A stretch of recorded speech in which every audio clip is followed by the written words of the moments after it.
the American people. You know, Lake and Rowley would still be alive. And instead of protecting law-abiding citizens, they defend the criminals, and they want to have a defund the police movement. It makes no sense. These criminals they put back on the street, recommit the same crime, and they're like, why did they commit the same crime? All Americans have the same goal, the same American dream. We want to live, work, and raise our family in peace. We just might disagree on how to get there, but the Democrats seem to always be wrong.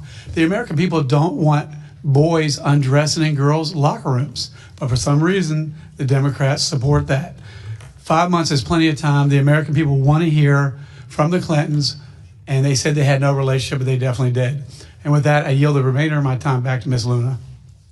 Thank you. I just kind of wanted to point out, first of all, specifically to the letter, the hand sketch that was allegedly the president's. I believe there's a $10 billion lawsuit that was filed that, according to the president, the organization that published that is actually trying to currently settle, so just to clarify.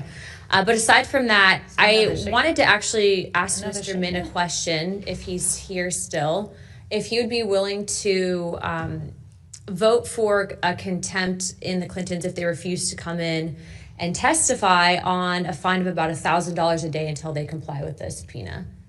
But I don't know if he's here. Is he still here? No. Okay, well, I think that that's just something to consider. You know, we have the ability to do those fines, and I think that that needs to be considered, especially if, you know, optically there is reason for pause for Democrats not wanting to vote for that based on the fact that President Clinton was a former president.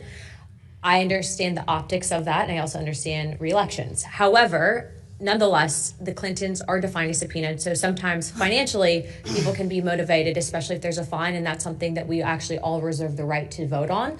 And I think that that's actually a very good option, especially being that most Americans would go to jail for defying subpoenas. And so I do not think that there needs to be any special accommodations made, especially given the nature of this, but I do think that that can be a tool to motivate. So I'd like to suggest that to you, Chairman Comer, also to you, Ranking Member Garcia, that would be a good method that we specifically reserve if we choose to use alternative means of contempt. Representative, would you yield to me for a question? Yes. So it seems like you're open to changing this, what we're voting on today, so that way we can get to a place where we actually hear from them. Is that right? Is that what I'm hearing? What I want, yes, I would like to have the Clintons coming into Congress to give a transcribed deposition. Yeah. I think that Chairman Comer has made that clear, but I also think having just Garcia and Comer drive all the way up to New York without that, I think that optically that sends a very bad message as the separation of powers and authorities Congress has. And then I also too think that, you know, it's kind of a slap in the face to people that typically would not have those accommodations made for them. Yeah, yeah. With that also, you know, being a part of this, I think that, you know, Bill Clinton specifically said he wants the files to be released. And I think that we also need to consider the fact that there is a judge.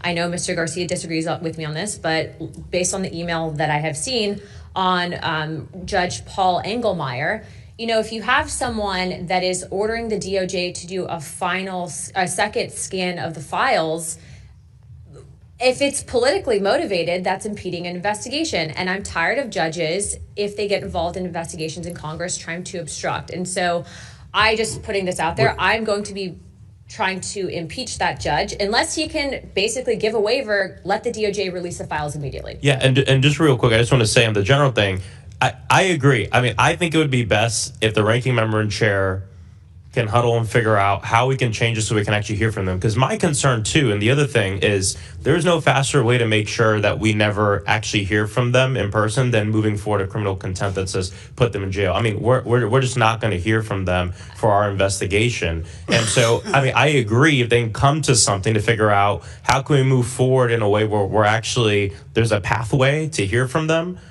I'm for that. So to be clear, I do not agree with what the Clintons are doing. Okay, and I think that they need to come in here to explain. But I do think that when you go after someone's pocketbook, I think that they quickly change their tune, and I think that they might be compelled to come in. I also don't want to set the precedence, though, that, you know, just because you're a president means you're outside of this, you know, justice. And that's basically what it would be doing. And so, Chairman, I will let you direct the ship on this, but that is my suggestion. Thank you. Chair recognizes Ms. Ansari. Thank you. I'm going to start by yielding to the ranking member. Thank you. And I want to just respond to Ms. Loon and Mr. Maxwell as well. Just to be clear, I think two things can be true. It can be true that we want to hear from the Clintons and that it's important that we hear from them and that we want to enforce our subpoena. I think it can also be true that they have also begun clearly making efforts to answer questions by declaration, to negotiate. They've made offers to obviously be in, their initial offer was to do that testimony outside of Washington, D.C. with the leadership of the committee and staff. They have been open to transcription. And so I just want to re-emphasize that I think there is room here to continue to negotiate and get the testimony that we need. In addition, I am incredibly thankful that we're finally moving forward on ensuring that Ghislaine Maxwell come before this committee, that we're going to get Pam Bondi finally in front of this Congress. We need to release the files, get that testimony, and of course, ask the questions that this committee has of President Clinton. I think that is all fair, and I hope that's the direction that we end up moving in. Thank you. Ms. Ansari. Thank you. Given much of what we've heard today, and especially in light of some of the hypocrisy that we've heard today, I just want to walk through the timeline of Donald Trump's cover-up of the Epstein files, because I think it's important for folks to remember how we got to this point. This was a series of deliberate decisions made at the highest levels in the White House and the Department of Justice to keep the truth hidden from the American public and the survivors of Jeffrey Epstein and his allies' abuse. Let's start with what the president said during his campaign trail repeatedly. At multiple points in 2024 when running for office, Donald Trump said he would, quote, declassify the Epstein files, use it as a rallying cry to win over voters. In October 2024, J.D. Vance said, quote, seriously, we need to release the Epstein list. But the moment Trump and Vance had power in the White House to act, that commitment disappeared. That's when the cover-up began. On February 27th, 2025, Pam Bondi said that she was releasing the Epstein files with her statement, quote, this Department of Justice is following through on President Trump's commitment to transparency and lifting the veil on the disgusting actions of Jeffrey Epstein and his co-conspirators. Then it became clear, very clear, that Donald Trump did not, in fact, want information about Jeffrey Epstein and his crimes revealed to the public. Starting in July 2025, Donald Trump began to gaslight the public. He said, quote, are you still talking about Jeffrey Epstein? This guy's been talked about for years. This is the point when Congress stepped up. On July 23rd, Congresswoman Summer Lee moved in this very committee to subpoena the full and unredacted Epstein files. And just to be clear, because of that subpoena, the Department of Justice and Pam Bondi have been required by law to provide the Epstein files to this committee since the summer of 2025. They have been in gross illegal violation of the subpoena this entire time. To my Republican colleagues on this committee, do you remember that subpoena, the lawful congressional oversight subpoena from July 23rd? Pam Bondi has been in violation of that for 6 months now.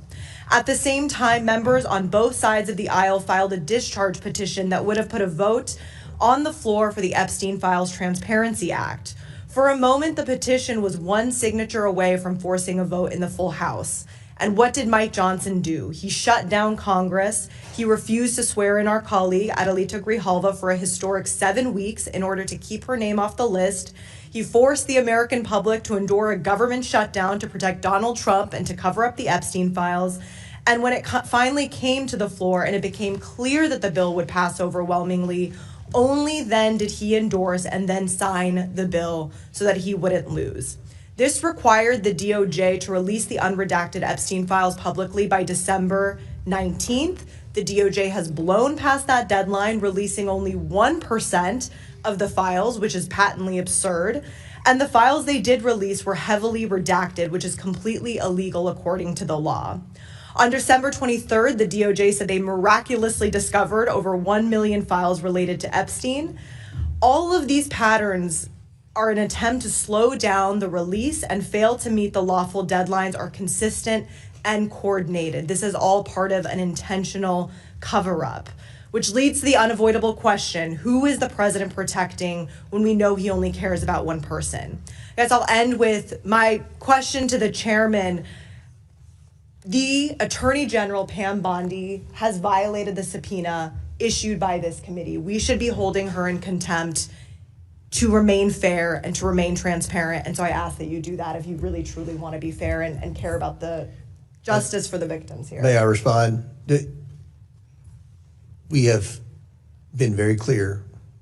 We expect those documents. She has complied. She's turned over documents in the beginning. 1% In the beginning, not you all compliant. complained and said the first document dump didn't have enough redactions, and the second document dump had too many redactions. So they're trying to get this, and I believe Mr. Chairman, that with we all- will get those documents I very hear soon. you. I have been assured I we're hear going to you. get those If I could documents very respond. soon. I hear you, but with all due respect, given everything that she herself stated in February of last year, her own statements in front of the entirety of the American public saying, we have the documents. They are ready to go. Mm-hmm. The subpoena from this committee was issued in July. And nobody And they on our never side, got to work. nobody on our side is defending Pam Bondi. I So can then assure she you. should be held in contempt. If we are She going to is hold complying with. President They have Clinton in turned contempt, then we have to documents hold Bill over. Clinton. They have turned documents over, and every time they do, 1% you all of the complain documents, about you too know many that's redactions, egregious. not enough redactions. So, That is unacceptable. It has been 6 months. all right, your and there's time, been your time's nothing expired, and we want the documents. We've made that very clear. Chair recognizes Mr. Crane. Can I do unanimous consent first? Okay, before I recognize Mr. Crane, we'll let. Thank you. I just want to do a unanimous consent request. This is actually an email that has been sent to your team, Mr. Comer, and our team from the Clinton lawyer and the Clintons that basically says, to be clear, we are not objecting to a transcript and never have. Please make that clear during today's testimony that was sent to you, Mr. Comer. So I just want to reemphasize they are not objecting to a transcript. Thank you. And before I recognize Mr. Crane, let me reply. We just got that email, and we have spent 5 months trying to get acceptable terms that I think everyone within any sense of fairness would agree needs to occur. After we hold this vote, hopefully it'll be a bipartisan vote. They're going to have 2 weeks before this bill is on the floor. They're going to have 2 weeks before the full House votes on it. And make no mistake, to the Clintons and their lawyers, this bill will pass, and I believe it will pass with Democrat votes, even though I've heard Democrat leadership is whipping to try to get you all to vote no on this. They have had 5 months to comply with this, and to defend the indefensible and try to act like Bill Clinton's a victim here, I think is a stretch. We know who the victims are, and I think if you ask the victims, do you want to hear from Bill Clinton? I'm pretty confident I know what the answer will be, because our staff has communicated with their attorneys. Chair recognizes Mr. Crane. Thank you, Mr. Chairman. Obviously, this committee hearing is about whether or not we're going to hold the Clintons in contempt of Congress. I strongly recommend that we do, especially in pertaining to the release of the Epstein files and trying to get to the bottom of what exactly went on there and how Jeffrey Epstein was allowed to continue doing what he was doing and abusing so many people for so long. It's interesting when I look at the history of the Congress and look at the fact that Peter Navarro, former Trump trade advisor, who defied the January 6th committee subpoena, was sent to prison for 4 months. Steve Bannon, also a former Trump advisor, defied the January 6th committee subpoena. He was sent to prison for 4 months, and several others. So it's going to be really telling to see how my Democrat colleagues vote on this one. Mr. Comer, how many times, Mr. Chairman, how many times did Mr. Epstein go to the White House in your recollection, sir? According to the evidence that we've obtained, it appears he went 17 times during the Clinton presidency. Is that more times than you've gone to the White House, Chairman? I've been member of Congress for 9 years, and fairly high up on the pecking order. I've been to the White House, I believe, 9 times in 9 years. So he went to the Clinton White House double the number of times that I've been to the White House in my entire congressional career. Mr. Chairman, how many times did Mr. Mr. Clinton fly on Mr. Epstein's plane? At least 26 times, according to the flight logs that were subpoenaed from the estate. Right. Point of order, Mr. Chairman. Those were four trips, and every time they regassed the plane, they counted that as another trip. But it was Asia, Africa, and they had to refuel. So every time they stopped to refuel, they counted that as another leg of the trip. There are 4 trips, not 27. That's almost like I didn't inhale. Reclaiming my time. That's still enough trips for us to want to be able to ask the Clintons questions about their involvement with Epstein. Is that true, Mr. Chairman? Yes, sir. Right. So, like I said, I hope that my Democrat colleagues who all of a sudden have found religion this Congress, and now they want the Epstein files, even though over the last 4 years when they had control of Washington, D.C., you didn't hear a peep about Jeffrey Epstein out of any of them. And so I think it's going to be real telling, how my Democrat colleagues who claim to be all about the victims, how they actually vote on these contempt charges for the Clinton family. And I just think it's interesting, too, that, Mr. Chairman, my understanding is you've been working for the last 4 or 5 months to get the Clintons in here. Is that correct? 5 months, yes, sir. Did they tell you that they would come in over December 24th and 25th, Christmas Eve and Christmas Day? They have implied that they would come in, yes. Okay, so that just goes to show that they're trying to dodge suggesting dates that they know none of us are in session. And I think that's pretty despicable. The other thing I believe that they said is that you and the ranking member could fly up to New York, but you couldn't record any of the conversations. Is that correct? That is correct. Does that sound like any congressional deposition you've ever heard of, sir? No, and it would be my word against Mr. Garcia's, and I'm pretty confident I know whose side the New York Times would take, and the Washington Post would take, and MSNBC would take. And look, an investigation, you have to have transcripts, and the media wants transcripts. Well, you have to have transcripts. We don't do the notes. And the Clintons have already accused us of lying, and they accused us of saying this was an unlawful subpoena, which I appreciate Mr. Garcia admitting that it is a lawful subpoena. So I yield back. I also want to point out one thing that I think has been pretty interesting. When I flew into Washington, D.C. yesterday, my chief of staff told me that he'd been contacted by the Clinton attorneys at least 3 times to try and stop this. So it looks as if they tried to resist you for about 5 months, and once we finally pulled the trigger on it, now they're realizing that this could go very poorly for them. Is that correct, Mr. Chairman? That's how it appears, that they could stall, and then when it finally came to this vote, they felt like they could count on the Democrats objecting and a few of the Republicans that the media would go to, and the moderates, and say, oh, is this going to affect your election? Is this going to affect your election? At the end of the day, I think even the media wants to hear from Clinton. We all want to see the documents. So everyone in America that's keeping up with this, which is a majority of Americans, they want answers, and we're trying to get answers here today, and the Clintons have obstructed for 5 months. 5 months. Thank you, Mr. Chairman. I yield back. Chair recognizes Ms. Tlaib. Oh, wait a minute. Ms. Randall, I'm sorry. Thank you so much, Mr. Chair. I'd like to yield 30 seconds to the ranking member. Thank you. I just want to, again, just clarify that that the Clintons have not objected to a transcript. I just want to clarify that, Mr. Comer, which you just mentioned. And I think that in this moment of negotiation, which you've been in, and you've been in with them this entire time, there's progress being made, and they've not objected to the transcript. Let's talk to President Clinton, and let's get a transcript of it. Let's have the committee there and the staff there and move forward. Thank you.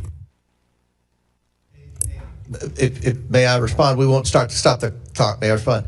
They did object to a transcript, Mr. Garcia. They did object to a transcript. They're just now changing because they see that public opinion is not on their side. Chair recognizes Ms. Randall, and we'll give you 5 minutes. We'll give you 5 minutes.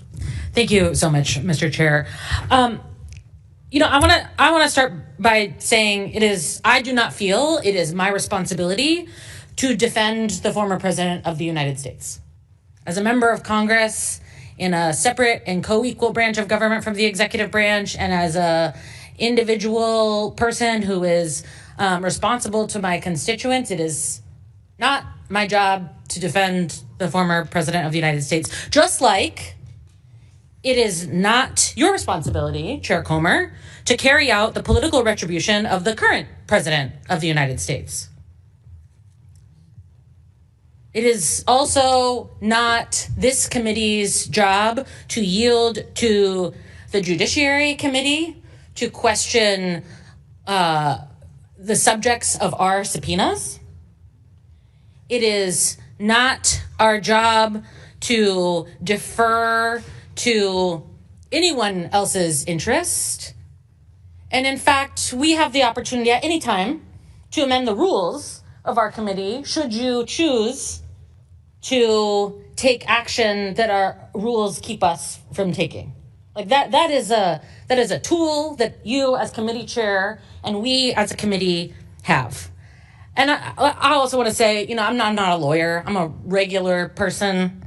I'm 1 year into this job, and contrary to attempts by my Republican colleagues to put the burden of decisions made by Congresses of the past on our shoulders, I was sent here by my constituents just a year ago, and it's to them, to my neighbors, who I am accountable. Not to party leadership, not to anybody else, but to my constituents. So I want to talk about what they are seeing and hearing right now. They are seeing, just as Ms. Ansari previously said, Donald Trump and J.D. Vance and Pam Bondi switch allegiances, decide they no longer want to pursue accountability and full release, unredacted release of the Epstein files. But they're also seeing a system that has failed survivors and regular people over and over. That privileges the powerful and well-connected over regular people. You know, regular people who don't have the luxury of saying, I'm not going to come to court and I want to be free of any accountability. Regular people who see us acting and carrying out the demands of the president, former presidents, rich people, people who come to lobby us, folks who have access to power in a way that regular people don't. And I think we've all made very clear, all of us on both sides of this dais, that we want to hear from the former president of the United States about any information that he has related to Epstein's ring of trafficking and assault of women and girls. But we also, and you know, Chair Comer, you have said over and over, that it's been 5 months that you've been in negotiations with the Clintons. It has been 6 months since this committee subpoenaed the Department of Justice for full release of the files. And I'm down to hold anybody accountable. I'm down for us to enforce our congressional subpoenas, to uphold our power as a separate and co-equal branch of government. But I want to call the question, will my colleagues on the other side of this dais also hold accountable the Attorney General that has been illegally withholding evidence that has been subpoenaed by this committee and in a bipartisan law passed on the floor of the House? Is it just political theater? Are you just trying to point fingers and say, like, it's you, it's not us, it's them? Or are we here to do the work of holding accountable people who have committed heinous crimes against women and girls and people who might know about them? Are we doing that work, or are we just pointing fingers and trying to consolidate our own political power? That's a question I know that my constituents have, and it is one that I'm asking my colleagues on the other side of the dais. Thank you. I yield back.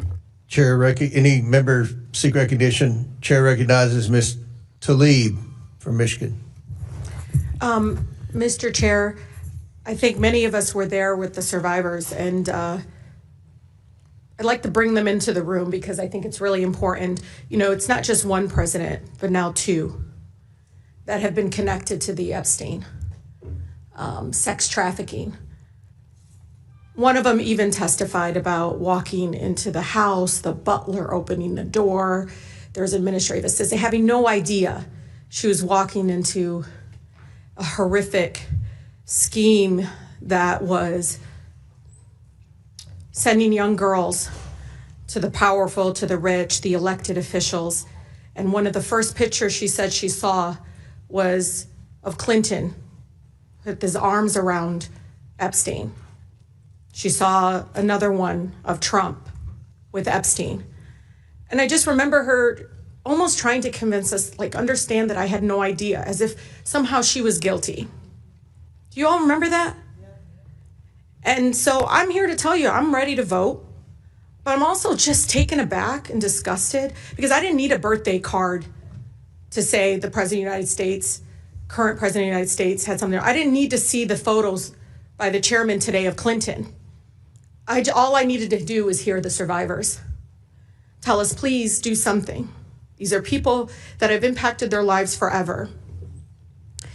What I just don't understand, Mr. Chair, and this is with all due respect, I just don't get why Bondi cannot be held in contempt, why we're not for it. I don't care if she says that she wants to plead the fifth. So what? Do it in front of the American people. Same thing with Maxwell. She's telling the committee she's going to plead the fifth. Fine. Have her come before this committee to do it in front of the American people. The fact of the matter is, are you saying that if anybody wants to plead the fifth, they don't have to be forced to come before this committee? That doesn't make any sense. What excuse is that? That doesn't make any sense. The fact that I continue to tell you all, what is the most consistent thing survivors have asked us to do? Follow the money. How come we haven't forced JP Morgan Chase before this committee? How come we haven't allowed Bank of America to come before this committee? Mr. Chair, it is so disgusting. And this is why everybody's so distracted by this whole thing of like, oh, you know, the Clintons, Trump and everything. But who was funding it? Literally, JP Morgan turned a blind eye to evidence of sex trafficking even after his 2008 conviction. Hear me out. After he was convicted, they still hid suspicious activity reports that should have been reported. You know, you see the fact that continuing them saying, well, in 2028, agreed to pay what, $290 million to settle a lawsuit. I don't care. You come here, and because it's the truth, y'all. You guys got to realize Epstein's not the last person. There's probably another Epstein out there right now doing sex trafficking right now. We should hold everybody in contempt that had anything to do to cover this up, including bank executives that still have their jobs. The fact of the matter is, we know what this is. You want to talk about Bill Clinton, Hillary Clinton, but talk about everybody involved. Because it does look like you're only doing this to distract everyone when we know not one, but two presidents were involved. And those young ladies shaking when they were testifying in front of them because they didn't know if they could trust us. Some of them literally said, we had no idea what we were walking into. But they were connected to the rich. They were connected to the presidents. You heard them say that over and over again. But one of the things they continue to say is follow the money. Because, Mr. Chair, Bill Clinton, Donald Trump, JP Morgan, all these people, they will not be the last folks that allowed a sex trafficker to harm young women, children. And so we have to set a very good precedent that we will not sit back and say, well, Maxwell's going to plead the fifth. Bondi's going to plead the fifth. I don't care. You're a public servant. Come before this committee. Maxwell, you were directly involved. How many times did the survivors mention her? How many times? Saying that she lured them in. She was primarily involved. And Mr. Chair, you and I had conversations. And you said, give us names. They gave us names. And you know it. So why are y'all focused only on them? And let me tell you, you know where I stand. I will hold anybody in contempt that will not give us information. I don't care how many lawyers they bounce up on us.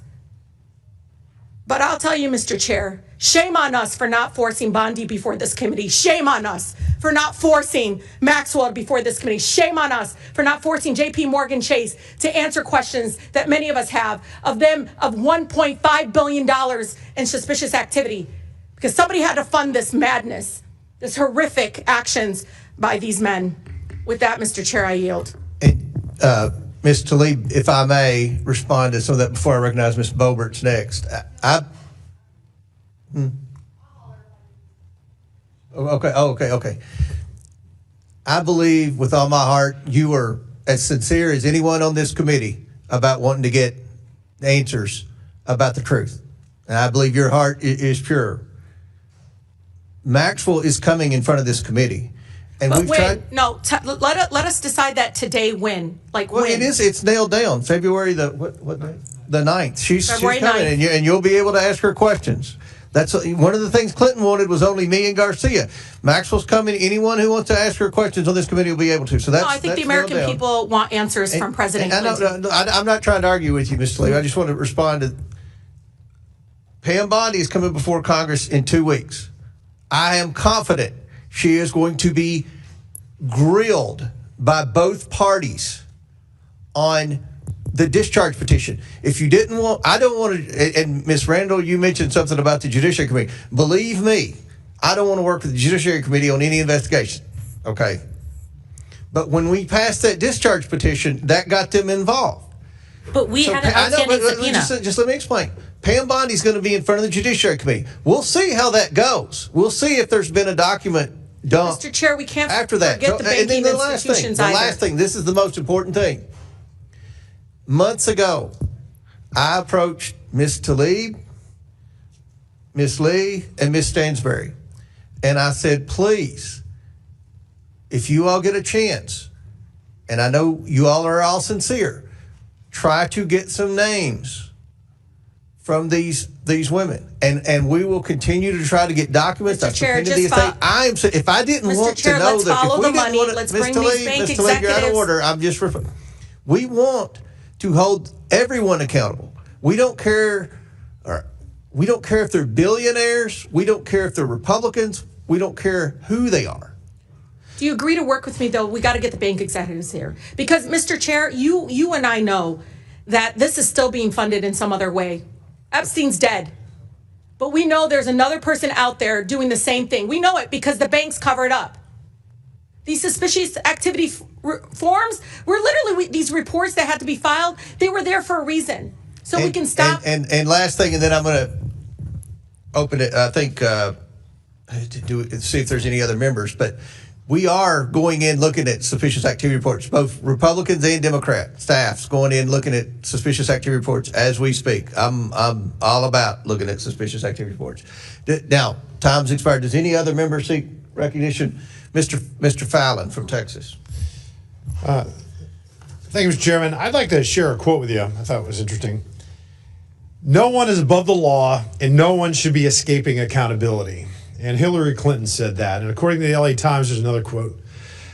No man in this country is so high that he's above the law.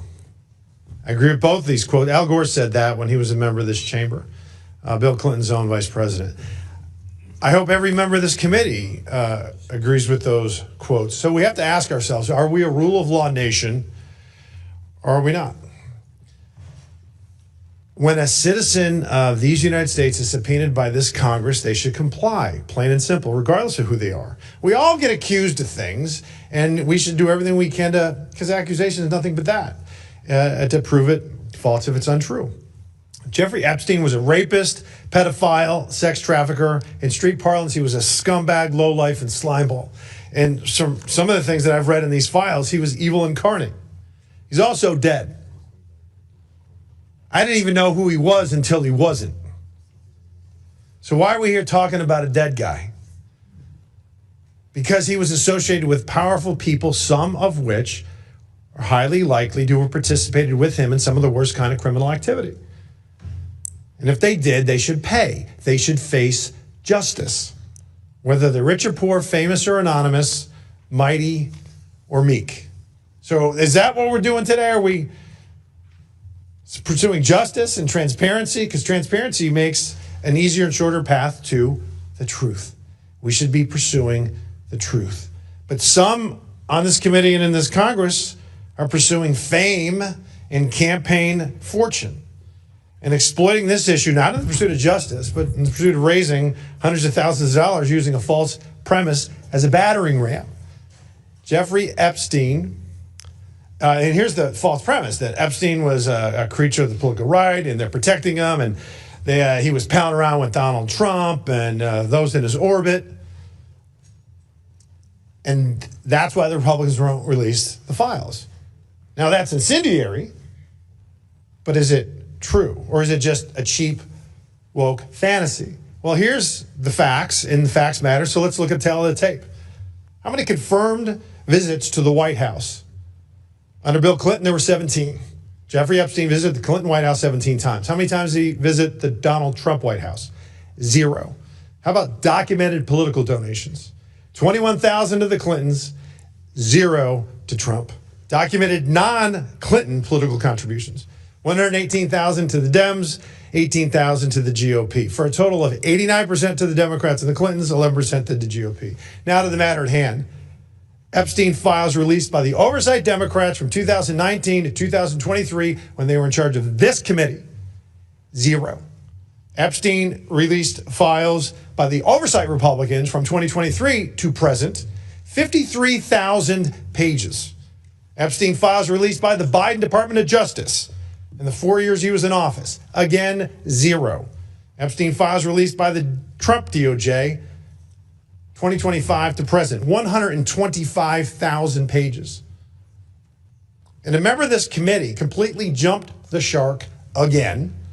And right after Charlie Kirk was assassinated by a left-wing loon, and it was a time where we really need to turn down the temperature and practice some civility, said, and I quote, "Republicans have been so busy protecting pedophiles and rapists that they forgot what this committee is supposed to be about." Well, I tell you what this committee is supposed to be about, Mr. Chairman, about transparency and truth. And on this matter, the Republicans have led, and we produced results, and the Democrats have done squat and bumpkiss.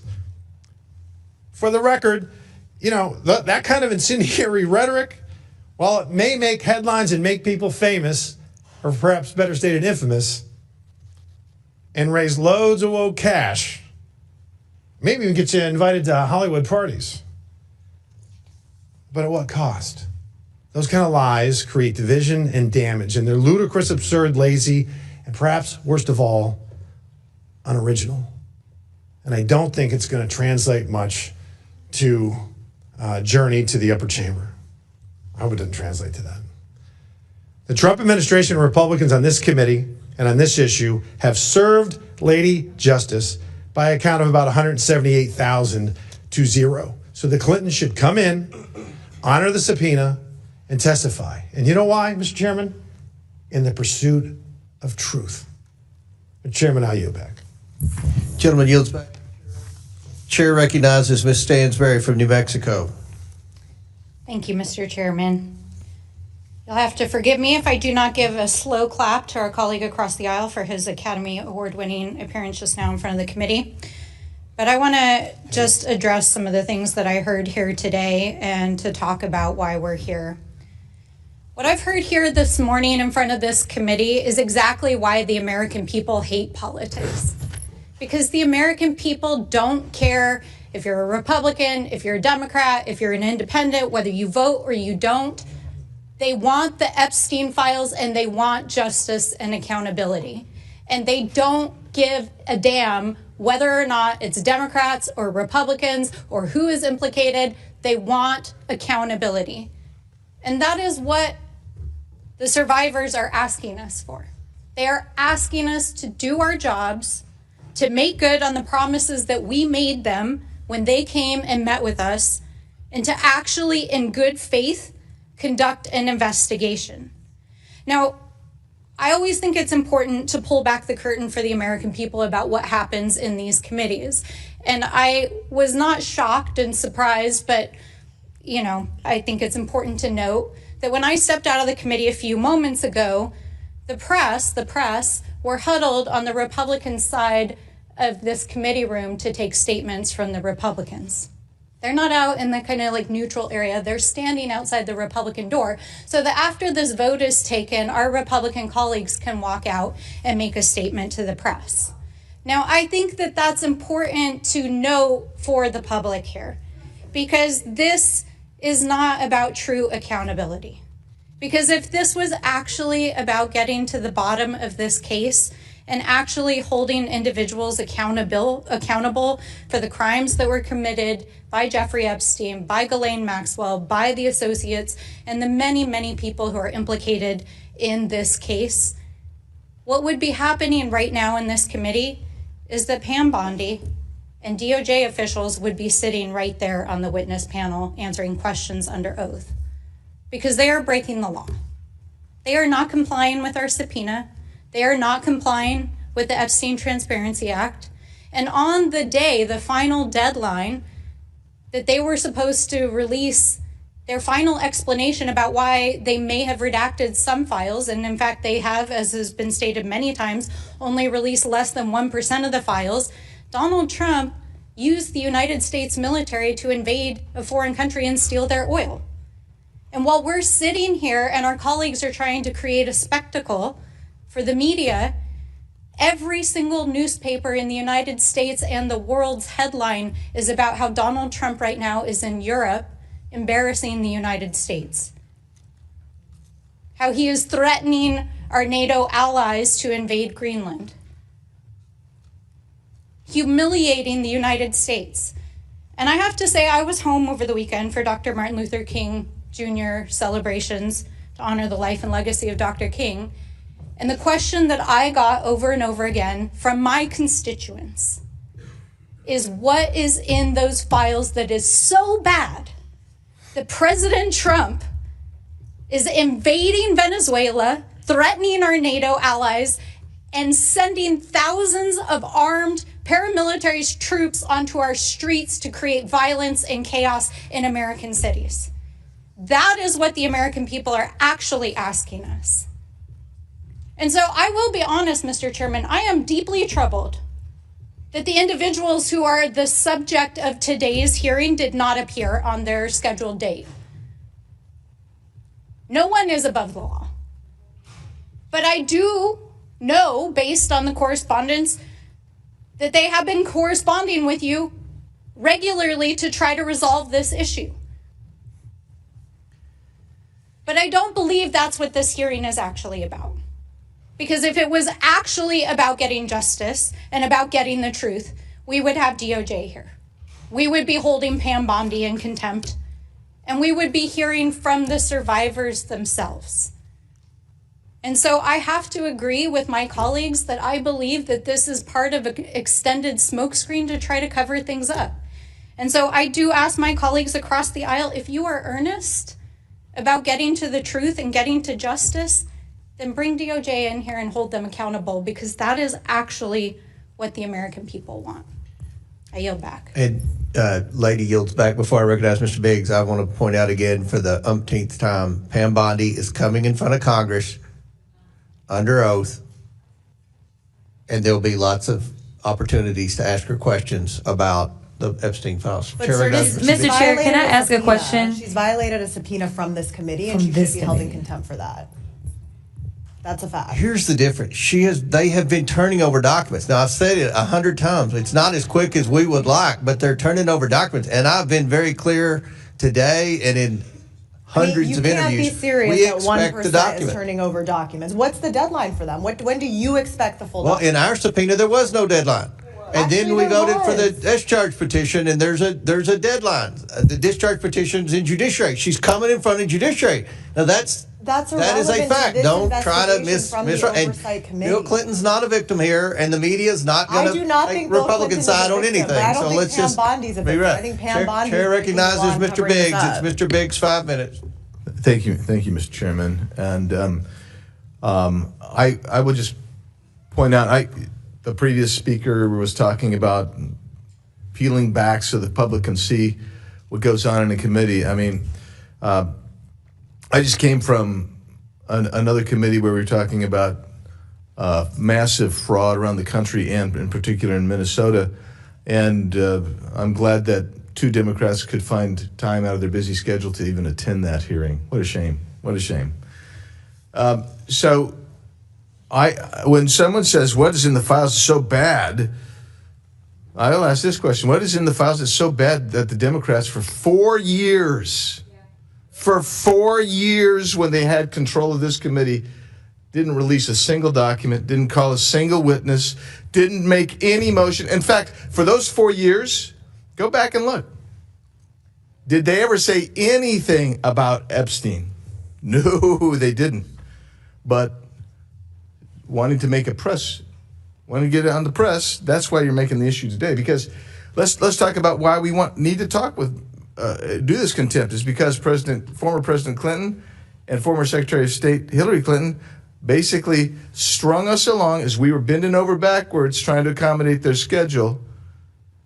They didn't show up after we finally had to get a subpoena for them. And I have right here, this is just interesting to me. This is a little note written by Mr. Clinton, former President Clinton, to Jeffrey Epstein's 50th birthday.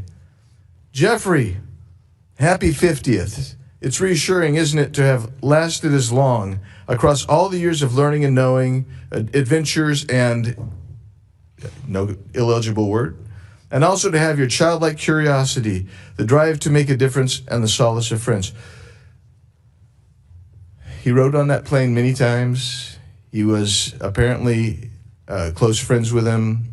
Jeffrey Epstein claims that, and I don't know if we should believe anything Epstein says for sure, but I mean, Epstein says that he helped set up and fund the Clinton Foundation, and former President Clinton in his note, I mean, this is what he wants. He doesn't want to come in and testify.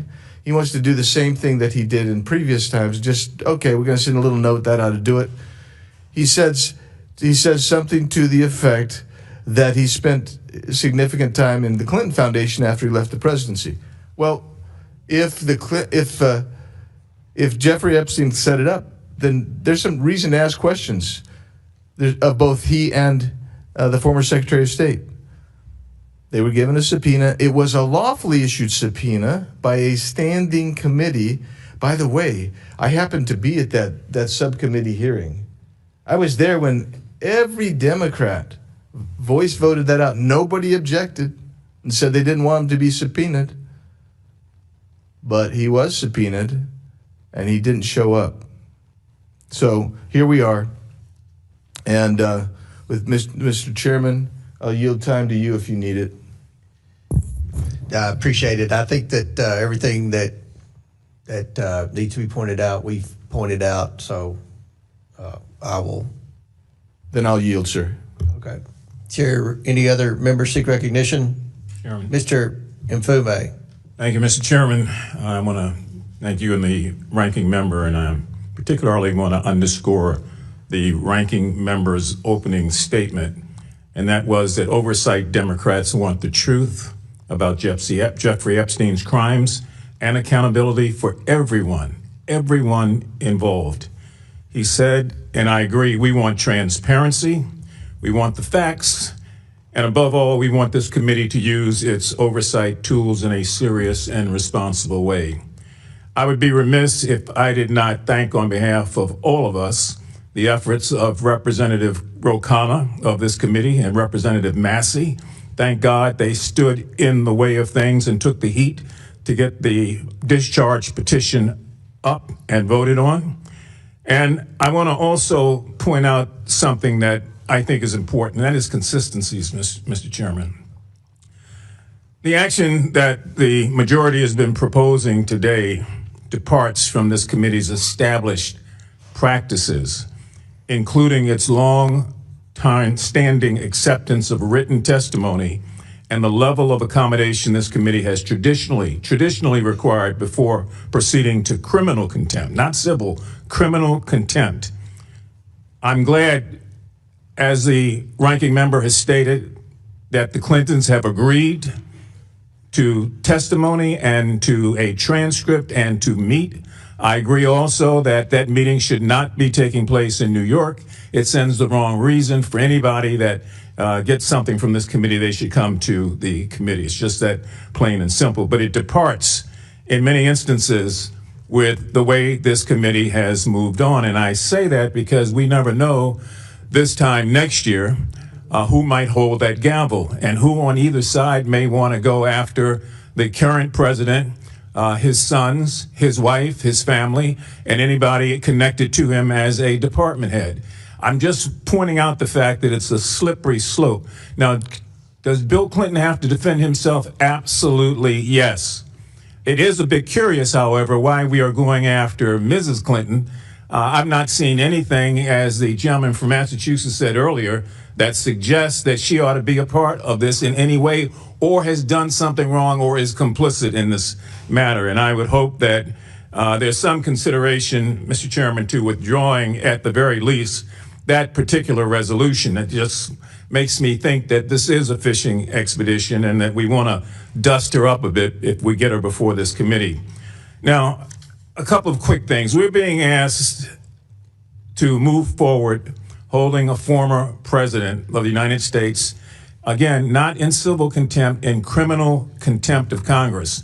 And I'm going to tell you why it's an extraordinary step. Not that it's unprecedented, it's extraordinary, but it is unprecedented in the fact that we did not do that with Richard Nixon. We did not do that with Donald Trump.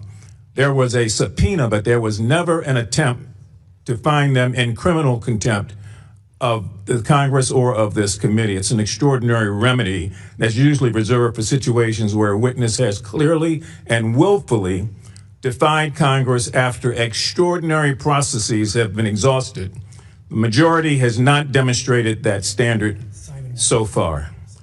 I do want to say also that we're in a situation where I don't think that anybody on the Republican or on the Democratic side of this committee is trying to defend former President Clinton. They're trying to find a way to make sure that we're consistent. So the reason we keep hearing the need to have Pam Bondi before this committee is that we're getting ready to bring criminal contempt charges before there's been an investigation. Usually that happens after the investigation. And the notion that somebody is going to come before this committee, Mrs. Maxwell, and take the fifth, I don't care.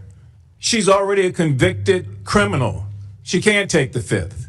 But we can do the actions we ought to be about, and that is to make sure that both of them are before this committee, and then to make sure also, or to suggest, it's up to you and the ranking member, that that meeting takes place and those transcripts are made available, and that Mr. Clinton comes before the committee with counsel so that we then are in a position to move forward. We're taking a big jump here without doing some of the things that we normally do.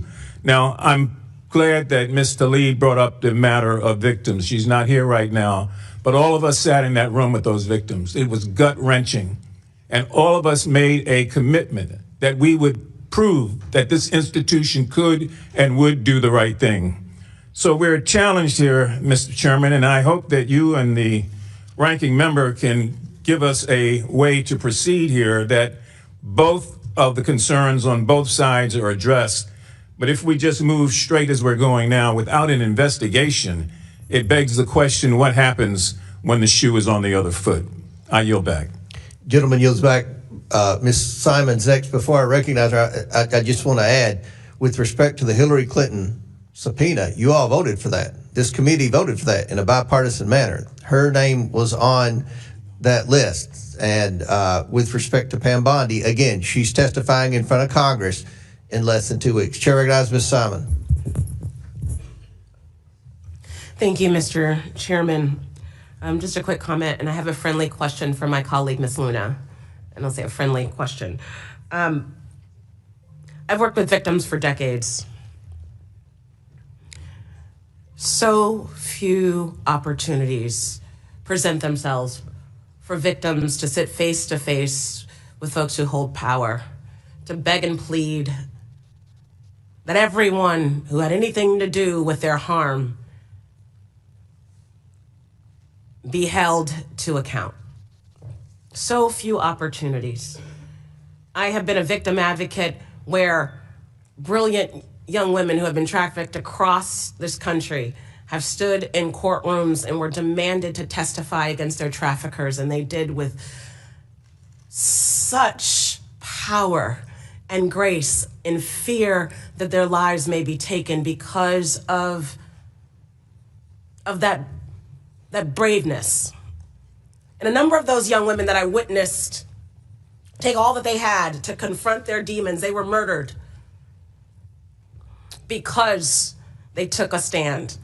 And so when we did stand in front and sit in front of those victims and they gave us their all, I hope that this is not the only opportunity, Mr. Chair, to speak on their behalf. From our president to everyone in those files, forget all the political games. If these women who are connected with the largest sex trafficking ring in modern day American history cannot get justice, what about the girls in every single state? I mean, it is what it is. That being said, Ms. Luna, you talked briefly about a proposal. She's not in. She's out. That's fine. There was a proposal put on the table to rethink how we might have a conversation about the Clintons or President Clinton coming in and having a conversation with this body. And I guess that time has passed, but I know that I would love to hear from the former president of the United States. I would love to hear from the Attorney General. I would love to hear from the current president of these United States. The victims deserve to be heard. The victims deserve for the files to be released in their entirety. And the victims deserve for us to get to the bottom of this matter. I yield back. Well, I actually would like to yield my time to the ranking member. Actually, I'm okay right now on time. I might come back around, but back to Mr. Comer and the Republicans. Thank you, Ms. Simon.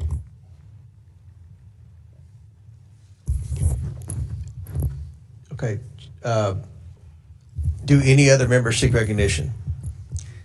Seeing none, we are going to, there's an amendment at the desk. Well, let's Ms. Lee, what purpose do you seek recognition? I have an amendment at the desk. Will the clerk distribute the amendment to all members? And the clerk will designate the amendment. An amendment to the amendment in nature of a substitute to the William J. Clinton contempt report as offered by Ms. Lee of Pennsylvania. Without objection, the amendment is considered as read. I reserve a point of order. The gentlewoman is recognized for 5 minutes to explain her amendment. Thank you, Mr. Chair. I think that even listening to this debate throughout our hearing today, our markup today, I think it's really clear that at the heart of this effort to release the Epstein files are very real human beings who have experienced unimaginable harm. They have been repeatedly victimized by the indifference of the U.S. government and the injustice that they face. They deserve peace and healing and justice. When my motion to subpoena the Epstein files passed, this committee resolved to get that justice for those survivors. And I thank Chairman Comer for pushing this effort forward by issuing additional subpoenas for the Epstein estate and the banks. And we know that without the full files from the DOJ, that is just not enough. That's why I'm introducing this amendment, which holds Attorney General Pam Bondi in civil contempt for failing to comply with the August 5th subpoena, and I urge my colleagues to support it. And we believe that we should start with civil contempt because we are serious about this investigation. We want these files and we want to hear from them. And we must start there. The Department of Justice needs to be the priority. We can move to non-compliance by anyone else, including Ghislaine Maxwell, after we have received those files. It has been 5 months, and we're still missing over 5 million pages of documents purportedly. The Department of Justice has only released 1% of those files. They have stonewalled this committee since August, and they have failed to provide even the most basic updates. How is that not an insult both to the authority of this committee and the survivors? Without the full files, how can we know who might have legitimate knowledge or who might be culpable? We wouldn't have to speculate on the Clintons or anyone else's involvement if we had all of those files. And to be clear, I'm certainly not opposed to the President and Secretary Clinton being held accountable for violating the subpoena. But the fact that this effort to hold the Clintons in contempt was fast-tracked and is happening before any action against the Justice Department is just evidence that the Republicans on this committee are not taking this investigation seriously. It is an unequal application of law. And again, it is a bit ironic that these contempt resolutions empower the Justice Department to imprison possibly 2 people for defying the exact same subpoena that they themselves are defying. If this committee wants to be taken seriously, we would be addressing all the bad actors in this investigation, not cherry picking them for political points. The Justice Department needs to be held accountable for their non-compliance and lack of transparency. They have been selectively producing information, shielding powerful people, and obstructing any efforts for oversight. And if we don't hold them accountable, Mr. Chair, we are too. Just this past Friday, Attorney General Bondi asked a New York federal judge to deny an appointment of a special master to monitor the release of the Epstein files. They don't want a neutral third party making sure they follow the law. I think all of us should be questioning what the Justice Department is doing that they don't want the American people to see. We can't just take them at their word that they'll eventually get around to releasing the files. Quite frankly, they have put up the same, if not far less of an action as the Clintons have. What little information they've released so far has either already been made public or has been a mess of just sketchy redactions. A group of survivors sent a letter to the Justice Department's Inspector General complaining that the redactions had been, quote, selective. They pointed out that multiple times the names of alleged abusers appeared to be redacted, yet some survivors' names and identifying information were released. To be clear, the subpoena I moved to secure does not allow for redactions unless it would protect the identity of a survivor or contains child sex abuse materials. They have had plenty of time to work with this committee to protect survivors' identities. This is bigger than one case. It's about rich and powerful people being protected by each other and institutions. It's about a system that has enabled Jeffrey Epstein and Ghislaine Maxwell and whoever their co-conspirators are to buy favors and silence from our government. This effort is the one time we could get some real accountability and reclaim the power of the system. Republicans, don't drop the ball by allowing Pam Bondi and the Department of Justice to play us for fools. Mr. Chair, you are setting a precedent that non-compliance with this committee will result in immediate contempt proceedings. So I challenge you and my Republican colleagues to put your money where your mouth is and pass this amendment and holding Pam Bondi in contempt. I yield back. Gentlelady yields back. I'll recognize myself just for amendment. Look, I oppose this amendment, and I hope everyone on the committee opposes this. That's because Attorney General Bondi and the Department of Justice, they have released documents. Again, not at the speed or pace that any of us want, but they are complying with our subpoena. That is a fact. I oppose your amendment, Ms. Lee, because you amend the criminal to civil. And I think that most of what I'm hearing from my colleagues on the other side of the aisle is everyone wants to hear from the Clintons. They've had an opportunity for 5 months. They will have another opportunity between today's vote and the floor to come in and answer questions. Pam Bondi is coming in front of Congress in less than 2 weeks to answer questions. Your colleague, Ms. Crockett, I don't want to speak for Ms. Crockett, but I'm pretty confident Ms. Crockett's going to grill Pam Bondi, right? You agree with me? I would have won that bet. Well, we'll see. I think that's a good. She may. I hope she does. So I oppose this. Now, Chair recognizes Mr. Garcia. Thank you, Mr. Chairman. I want to just start by saying I strongly support the amendment proposed by Congresswoman Lee. The House majority keeps saying that they believe that no one is above the law. Oversight Democrats certainly believe that. But the Attorney General is violating it with impunity in support of a White House cover-up every single day. We want accountability for her failure to comply with our subpoena for the full Epstein files that's been in place since the summer. She fails to comply with the Epstein Files Transparency Act. She fails to comply with the subpoena put in place by Representative Lee and the committee. This is clearly a White House-directed cover-up. Now, over a month after the deadline, only 1% of these files have been released. No explanation has been given for illegal redactions, again in violation of the law. Epstein survivors have reported that their names have appeared in parts of the document that were not redacted. And every day, she continues to withhold files and conceals the truth. She continues to give Ghislaine Maxwell special treatment by moving her to a less secure prison that we all are aware, which is completely shameful. Now, Chairman Comer, you claim, of course, that the Attorney General was complying with our subpoena. I mean, that is absolutely false. 1% of the documents since a subpoena in place during the summer is not complying with our subpoena.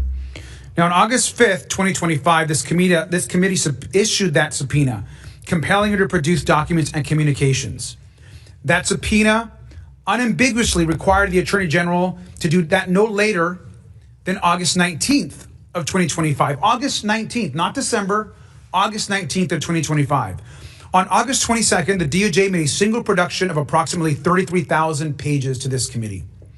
All of those documents, however, were already public. The DOJ has made no additional productions to the committee pursuant to the subpoena.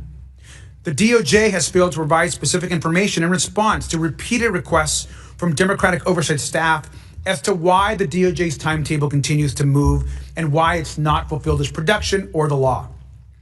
Now, in response to letters from our committee on November 25th, the DOJ transmitted a single letter in response to the committee's inquiries. They claimed that the DOJ was working to comply with the Epstein Files Transparency Act, which now, of course, we know they actually weren't doing because we actually haven't received very much. The letter made no reference to the committee's subpoena, no reference to DOJ's plan for compliance. The corrupt failure to comply with the Epstein Files Transparency Act is not just a crime, it also shows that the Attorney General has made no attempt. More than half the committee, they were demanding that we subpoena the estate, and we did. We got every document from the estate. There were people who said, oh, there are going to be a lot of questions answered. There'll be names and all. We've subpoenaed every document, every picture, everything from the estate. We never held back. We've been serious. We've all supported the full release of the documents. As I've stated many times publicly, we wish the process was going quicker. That's a lot of documents, a lot of redactions, a lot of eyes have to be put on this. So the Department of Justice is complying. Now, with respect to Maxwell and the Clintons are not treated differently. Maxwell was she was willing to appear, but made very clear she would take the Fifth Amendment. The Clintons refused to appear. The Clintons refused to appear. And one of the proposals that Clinton made was if we would let Hillary Clinton off, then Mr. Garcia and I could travel to Mr. Clinton's house and bring one staffer and take notes, but no transcript. That's not even a thing, and you all know that. The media, I'm sure, would require a transcript. There's no real investigation without a transcript. So, what few counter proposals the Clintons' massive legal team has made aren't acceptable, and I don't think anyone is going to stand up here and willing to publicly argue that they were. So does any other member seek recognition? Mr. Frost. Thank you, Mr. Chairman. The American people deserve full transparency, and anyone who has relevant information about Jeffrey Epstein's crimes must be compelled to come forward and share with this committee. Wealth and power cannot shield people from accountability from this committee. It is the victims of these horrific crimes who deserve protection, not Jeffrey Epstein and the people associated with him. We all agree. We want to hear from former President Bill Clinton. But committee Republicans have failed to conduct a serious investigation. For instance, they A, refused to hold Attorney General Pam Bondi in contempt for her failure to release 99% of the Epstein files on a bipartisan law that we all passed on the House floor, and B, that had a deadline. And B, they refused to hold Ghislaine Maxwell accountable for defying this committee's subpoenas.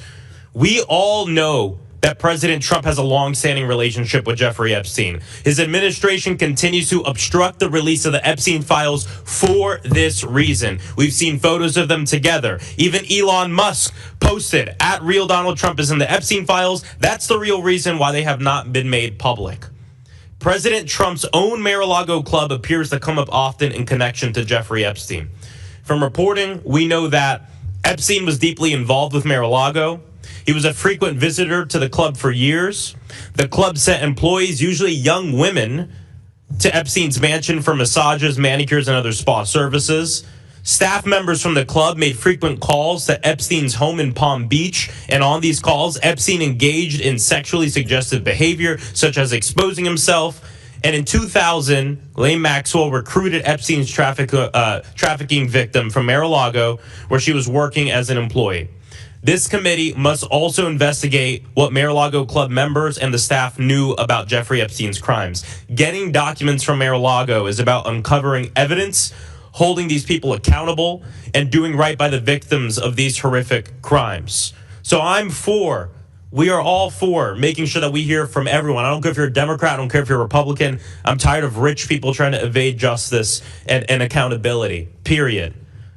But you can't do it just for the party you disagree with. You can't do it in a politically motivated way. So here's the opportunity to show it's not a politically motivated thing. Let's also make sure that we get these documents from Mar-a-Lago. So with that, pursuant to Clause 2K6 of House Rule 11, I move that the House shall subpoena the Mar-a-Lago Club and all entities under common ownership or control with the Mar-a-Lago Club to provide the House Committee on Oversight and Government Reform with 1. All documents, communications, and materials related to Jeffrey Epstein, to include but not limited to personnel files and records, client files and records, massage and spa services records, complaints and grievances filed against Jeffrey Epstein, internal communications, and billing statements. 2. A list of all Mar-a-Lago Club personnel who provided massages on behalf of the Mar-a-Lago Club between 1997 and 2003, regardless of whether such personnel were contractors or formerly employed masseuses or otherwise. And 3, a list of all Mar-a-Lago Club personnel who were employed as or acted as managers of the Mar-a-Lago Club spa between 1997 and 2003. A motion was made by Mr. Frost. The motion is improper as the item is not on the agenda. Any other chair recognizes? So Mr. Chair, you want to use procedure to push back accountability? No, we're holding people accountable today. That's why we're here. Well, why won't you move to make sure that we get the relevant documents from Mar-a-Lago? That I just read this, and you're saying it's because it's not on the agenda that we can't move forward with this? You have full discretion of this committee to say, you know what, let's have a vote in a bipartisan way to say we want the documents from Mar-a-Lago. I don't have full discretion. It's in the rules. We vote on a rules package at the beginning of You're able Congress. to say right now that we can vote on this. We cannot vote on it. It's in our rules. We'll be breaking our rules. We have to apply to the rules too. We're not like the Clintons. No. You are hiding behind process to protect these Mar-a-Lago documents, and I think it's disgraceful. Chair recognizes Mr. Cloud. Thank you, Mr. Chairman. One thing was noted in the Clintons' letters is they said the subpoenas were illegal. I'd be curious to know if the ranking member thinks that they're illegal. And with that, I'd yield the rest of my time to you. Thank you, Mr. Cloud. I want to make sure everyone is aware. On February 11th, Attorney General Bondi will be appearing as the sole witness in front of the Judiciary Committee. Ms. Crockett is a member of the Judiciary Committee. I would assume, I don't want to speak for Ms. Crockett, but I would assume you'll ask her questions about the Epstein investigation and her progress towards releasing the documents.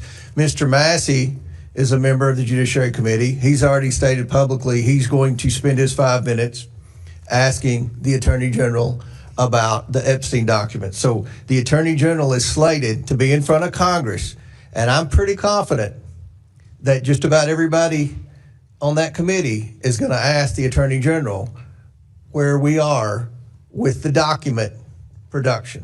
So I think that's important to note. February 11th, she's slated to be in front of the Judiciary Committee. And with the discharge petition, when the House voted for that, we issued the subpoenas for the Epstein documents. Then we all voted for the discharge petition. The discharge petition has jurisdiction in the Judiciary Committee. So she's going to be in front of the Judiciary Committee.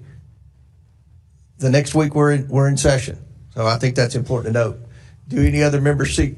Okay, Mr. Lynch, then, yeah, go ahead. Thank you, Mr. Chairman. I would remind the gentleman, and I'm sure he knows this, that the Oversight Committee is the principal investigatory committee in the House. And we have a responsibility. It may be a shared responsibility with Judiciary, but we nevertheless have a responsibility. And we are the ones who issued that subpoena. This committee did. We are the ones who sat with the victims, right? We looked them in the eye, including the Speaker of the House. We looked them in the eye, these women who have been struggling to get justice for many, many years, and we promised them, every member of this committee, we promised them that we would do everything under our power to make sure they finally receive justice. And here we are today. Now, with millions and millions of documents requested back in August, we've still received, 1% of the documents? This is evidence of wrongdoing in many cases. And yet we're allowing Attorney General Bondi to obstruct justice, basically. Even the little bit of evidence that she has provided, she also included a statement that basically said, don't believe this evidence, there's a lot of falsity in these. I mean, I have never seen an Attorney General in this country provide evidence and then give an opinion on that evidence to the legislature, to the Congress. That is unheard of. But it shows her willingness to do whatever she can to obstruct justice from being delivered. The second thing I want to say is, if we are truly interested in getting information relative to this investigation, there should be some underlying basis for that. And I have reviewed all of the evidence that's been made available so far. I find nothing that points to Secretary Clinton in this at all. Yes, she was Secretary of State at one point, but the information that we're trying to get with respect to Secretary of State is available from any Secretary of State that served in that office with respect to trafficking. So there is no Let's go. direct reason, no direct evidence to point to Secretary Clinton in any of this. And yet, let's go. While those millions of documents are being denied us, we're pulling someone forward, I think, for the point of embarrassment. Let's go. Public embarrassment. And because of a ill will on the part of the president, to bring her forward for embarrassment, but not for the purpose of gaining helpful information for this investigation. Mr. Chairman, I'll yield the balance of my time to the ranking member, Mr. Garcia. Thank you, Congressman Lynch. Mr. Comer, I just want to be pretty clear about two things, and one particularly something that you said. Let me just start by saying that you noted in your comments that your concern and your biggest concern was the issue of the transcript. And I want to just go back really quick, because you and I share respect for subpoenas. You and I share that we want the former president to answer questions. Is that correct? Correct. Great. And so does every other member of this committee. We want the former president to answer questions of this committee. And we want not just the former president, but everyone to follow subpoenas of this committee. So let's agree on that. But to be clear, President Clinton, the former president, has submitted a signed declaration. He's offered to sit with you and me and answer questions. He's offered to have staff in the room to transcribe and be there while those questions are being answered. And his request was to do it in a dignified way. Your concern, as you brought up in your last comments, was that he was unwilling to do a recorded transcript. That's actually also not true. And to be clear, there's been public reporting, including in articles that came out over the weekend, that they have not ruled out a recorded transcript. I want to ask the president questions. Chairman Comer, I want to ask President Clinton questions. Don't you? That's why we're here. I want to ask President Clinton questions and a recorded transcript and with our members of our staff. Would you like to do that also? May I make a comment on the transcript? They have not agreed to a transcript. Staff notes are not equivalent. They've actually made public reporting. So they're wanting me to make note. They said, okay, Comer can take notes, but they've called us all liars, and you know how the Clintons have gone on offense, and look, they don't get to make the rules. We make the rules. Can I have the rest of my time back? Yeah. Okay, thank you. I want to be clear because this is an email actually that from the Clinton lawyers. You have this actually. To be clear, at no point were we opposed to the creation of a record of the interview, which is why we offered to allow the note takers previously. They go on. You have this email, sir. So I guess my question to you is, do you want to sit down and ask President Clinton questions? Actually, can I have my time back? Will the ranking member We'll recognize Garcia, then Mr. Donald will be next. So thank you. So my question to you, Mr. Comer, again, is if we want to actually ask questions of President Clinton, of which those of us in the minority want to do, then let's get him in. Let's negotiate a recorded transcription of that interview to further our investigation. I thank you for the yield, Mr. Lynch. Time's expired. Chair recognizes Mr. Donalds. Chairman, point of clarification. Both President Clinton and Secretary Clinton were subpoenaed by this committee to come in for a transcribed interview. Is that correct? For a deposition. Excuse me, for a deposition. Chairman, I've been in these closed depositions a number of times in my time being on the Oversight Committee. I fail to see what President Clinton's talking about with respect to a dignified manner. Every time I've been involved in any of these conversations, even when it was former President Biden's son came in for one of those, and I'm not trying to bring up all the Hunter stuff, it's just a point I'm making. I think everybody just take the temperature down, relax. Even those the closed door depositions have always been held in a dignified manner. Members have had questions outside of questions from committee staff, but members on both sides of the aisle had an ability to answer those questions. Those interviews are recorded. The transcripts of those interviews are provided to the public. I fail to see what special accommodations President Clinton and Secretary Clinton were looking for. Chairman, can you help me understand this? Or even a ranking member. I'm really trying to understand. I'm not trying to make a point. We do too much of that here. I'm trying to understand, because if we're holding a new meeting to replace what the committee already requested, my question is why? Mr. Garcia is willing to answer the question. Yeah.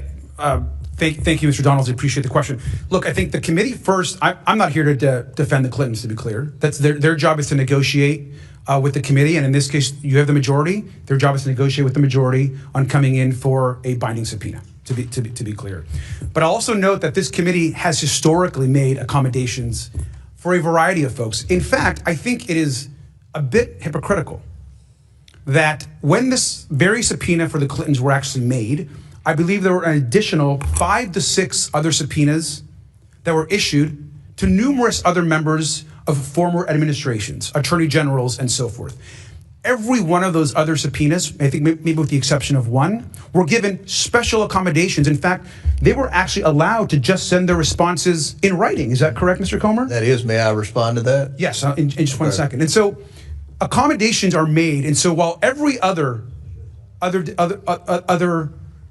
folks in that group were given special accommodations, that's been typically the case. And I'll finally say just this. Like you, I want to have President Clinton answer questions. I think they are trying to negotiate that with the majority, and they have been clear that it being transcribed is not an issue. They've not ruled that out. And so let's negotiate with the Clintons and let's get them to answer our questions. I mean, Chairman, since I guess we're on my time, and by the way, ranking member, thank you for that. I appreciate that. Chairman, you were mentioning you were gonna inject your commentary with respect to special accommodations that have been made for previous witnesses. I don't know if you want to expound on what the ranking member said or not. I would love to. So, first of all, you talk about ongoing negotiations. We have been negotiating for 5 months. This is clearly a stall tactic, hoping that the time clock runs out and the House flips and that you all let them off the hook. But secondly, you mentioned, and I mentioned this in my open statement, there were names on that initial list with the Summerlee motion and the Scott Perry amendment. Attorney General Holder, Lynch, Sessions, and Garland, as well as Comey, they all complied and had written statements under the penalty of perjury that they had no knowledge of anything with Epstein, that they weren't directly involved in the investigation and, basically had no personal relationship. I think we would all agree the Clintons had a personal relationship with both Epstein and Maxwell. It's from the evidence that we've received thus far from the estate and all the other documents that we have thus far, it appears that Jeffrey Epstein visited the Clinton White House 17 times while he was president, and then post-presidency, it appears that Bill Clinton flew on Epstein's plane at least 27 times. So there's a huge difference between the knowledge and relationship with the Clintons and Epstein and Maxwell versus the former attorneys general. And another note, I don't know if it was Mr. Bell or whoever said that we only are interested in Democrats. We grilled Bill Barr and Alex Acosta, and they are very Republicans. In fact, they were members of the Trump cabinet. Now, I've been on the Oversight Committee 9 years.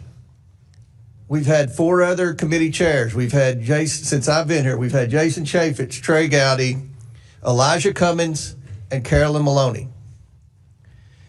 I don't ever remember a time, and I could be wrong. If I am, I'm sure you all will correct me, but I don't remember a time when Carolyn Maloney or Elijah Cummings subpoenaed a high-ranking Democrat to come in for a grilling. So to imply that this is partisan, that is just simply not true. We've already had 2 very the former Attorney General of the United States under Trump and the former Labor Secretary and U.S. Attorney. So we've done that. And then one other thing with the Clintons, and I'll yield back. One of the arguments the Clintons made, Mr. Garcia, was that our subpoenas were unlawful. Do you agree that the subpoenas we issued the Clintons are unlawful? I believe that all of our subpoenas that we have issued have been lawful, sir. Okay. Just any other members seek recognition? Ms. Brown, sir. Ms. Brown.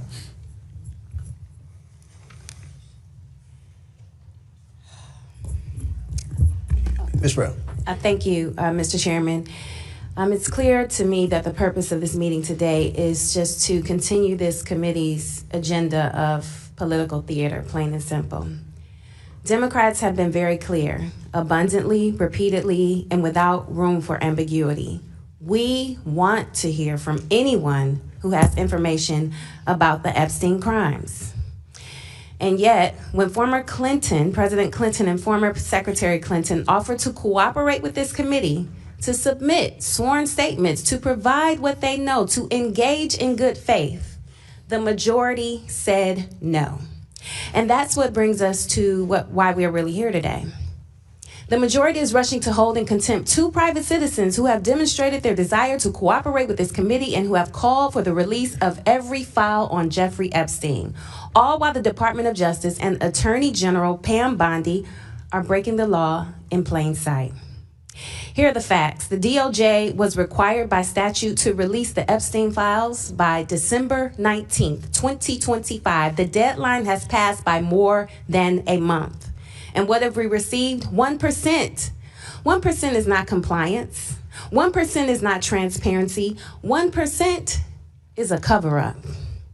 What about the 1% they actually release? We've seen redactions that are extensive, unusual, and very likely illegal. And what's more, the Epstein Files Release Act, passed by supermajorities in this Congress and signed into law by this president, required the DOJ to send a report to Congress by January 3rd, 2026. More than 2 weeks later, what have we received from the DOJ? Nothing. So if my colleagues on the other side of the aisle were really serious about uncovering the truth and government and accountability, we would be demanding answers from the administration. We would be demanding answers from Attorney General Bondi. We would be demanding the release of the 99% of the Epstein files still sitting at the DOJ. So I have some very simple questions. Where is the subpoena for Attorney General Bondi? Where is the hearing on DOJ's failure to comply with the Epstein Files Transparency Act? Where is the accountability for the redactions page after page after page? This vote feels less like oversight and more like a distraction. A distraction from the DOJ's lawlessness, a distraction from a broken promise of transparency, a distraction from the embarrassment of a co-equal branch of government choosing complicity over accountability, and a distraction from survivors who deserve this truth. If this committee is serious, then we must hold the Department of Justice accountable. Release the files, all of them, and stop playing politics with justice. Survivors deserve better. And with that, I yield the balance of my time to the ranking member. Thank you, Representative Brown. I just want to Chairman, I want to just respond to something that you said. I think it's important. First, I just want to read the folks of who the subpoenas you have chosen not to enforce. Alberto Gonzalez, who we subpoenaed on that same day, I believe you did not enforce. Eric Holder, of course, former AG, did not enforce. Loretta Lynch, you chose not to enforce. Jeff Sessions, you chose not to enforce. Merrick Garland, who I think it'd be important to have answer questions, you chose not to enforce. Robert James Comey, you chose not to enforce. In fact, I have Attorney General Gonzalez's letter. It says, "Dear Chairman Comer, this letter is to confirm that consistent with my conversations with the committee general counsel, I have no present memory or decisions or conversations related to the investigation and prosecution of Epstein matter during my tenure as U.S. Attorney General." He, of course, was the Attorney General when the whole Alex Acosta U.S. Attorney matter was in front of a critical time in this investigation. Now, you chose not to enforce that because you mentioned that this letter is under penalty of perjury. The declaration that Clintons also made and sent to you to answer some of those questions were also under penalty of perjury. I just want to clarify that. And then with the remainder of my time, Mr. Chairman, I think it's important to note that you talked a lot about the importance of our subpoenas and that we should all support this committee's subpoenas. And I agree with you, sir, and I want to hear from the Clintons. It's also important to note that we have members of this committee, Congressman Jim Jordan, Congressman Andy Biggs, Congressman Scott Perry, who are obviously very outspoken, which we like to engage with. Now, they're not here, and that's okay. Now, you also know, sir, that all three of them defied legally binding subpoenas issued by the January 6th committee relating to their efforts to overturn the 2020 election. So we should be clear that the majority chooses to be very selective on which subpoenas they want to enforce or talk about. We have members of the majority that themselves have defied subpoenas. So once again, I ask you, Mr. Chairman, let's ask President Clinton the questions that we have.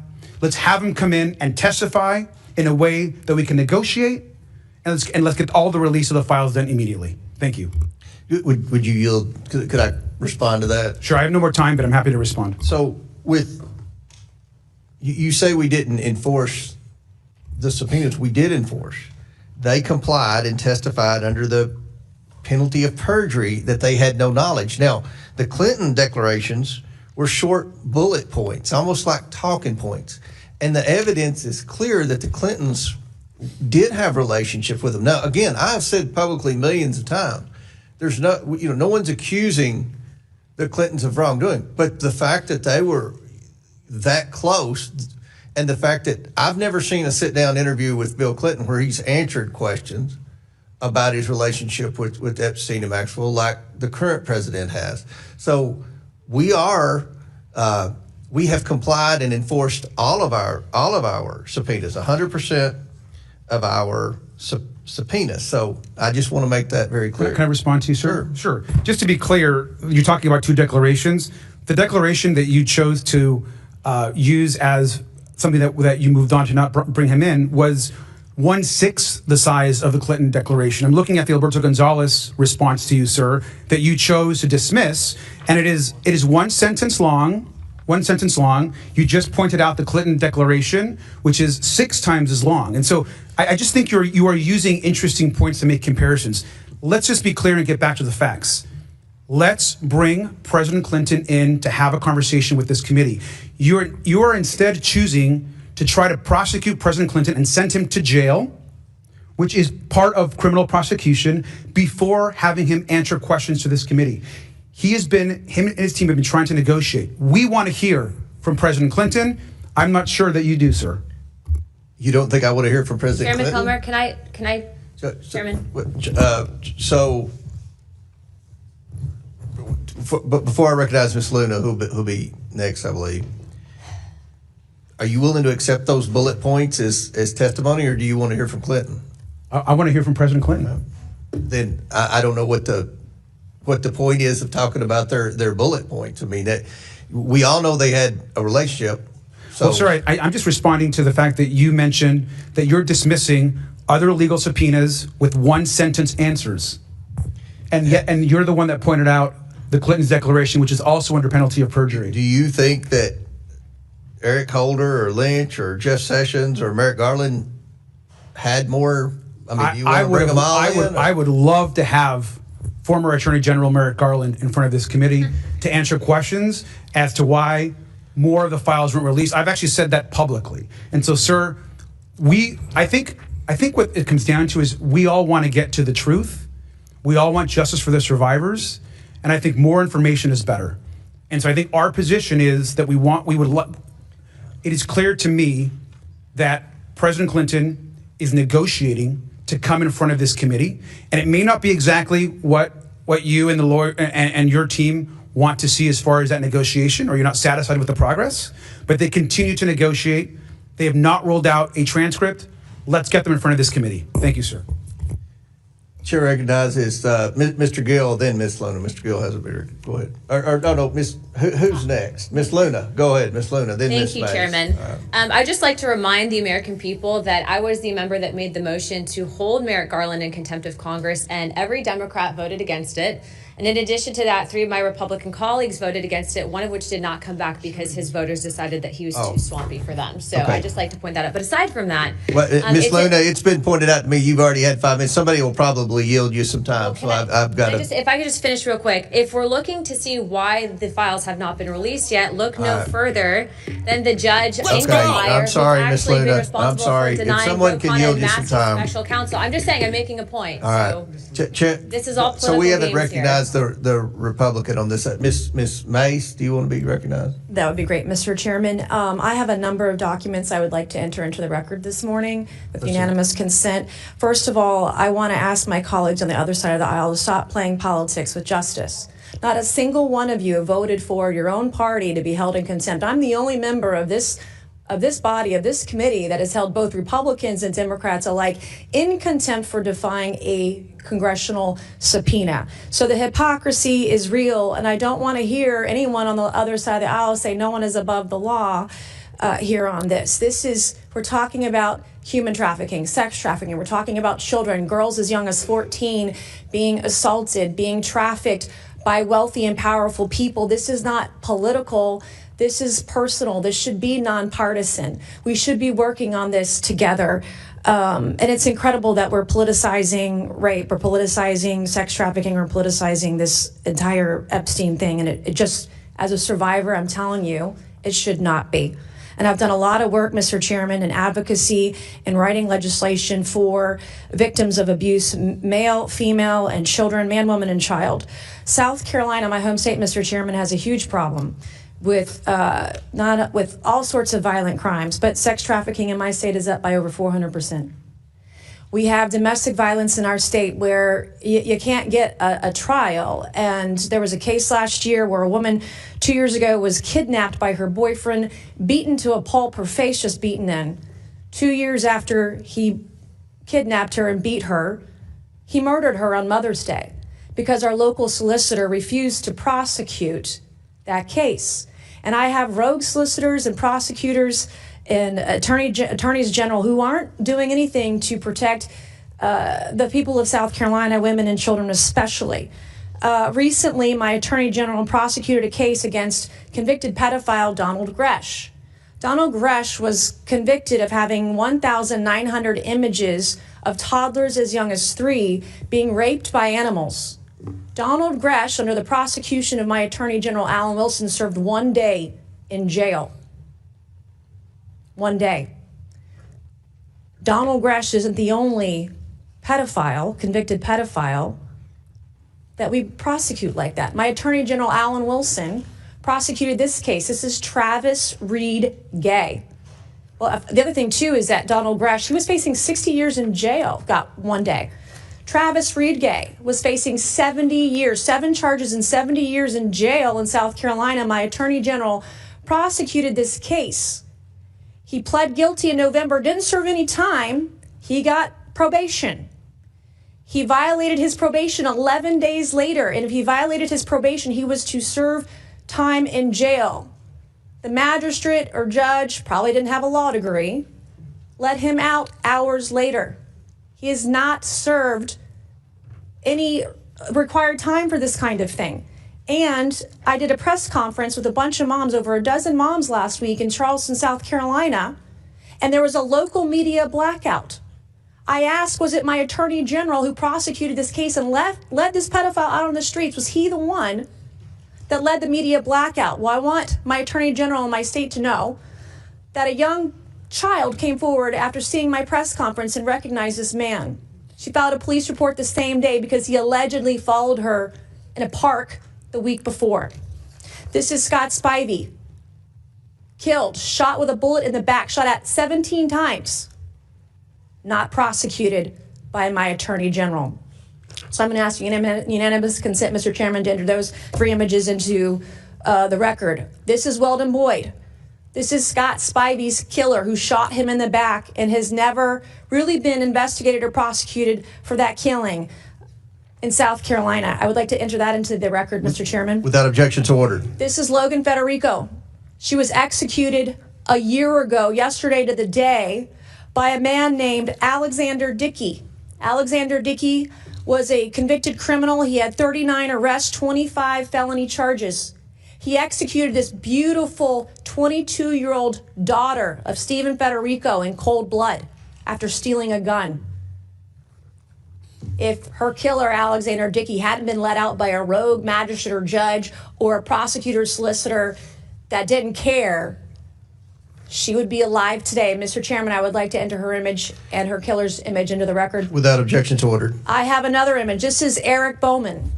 Eric Bowman beat his wife and has been alleged and is being investigated for other abuses against women and potentially underage girls.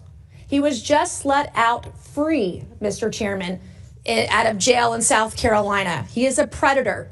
I have reported him to law enforcement. He's under investigation, but I have written bill after bill about predators like Eric Bowman, about voyeurism, about these sort of criminal sexual allegations. I would like to enter his image into the record. Without objection, so ordered. I have 2 more. Can we get it? Your time's expired, but I'll recognize you for a UC later on, because I want to make sure everybody stays within their 5 minutes. Chair recognizes Mr. Bell from Missouri.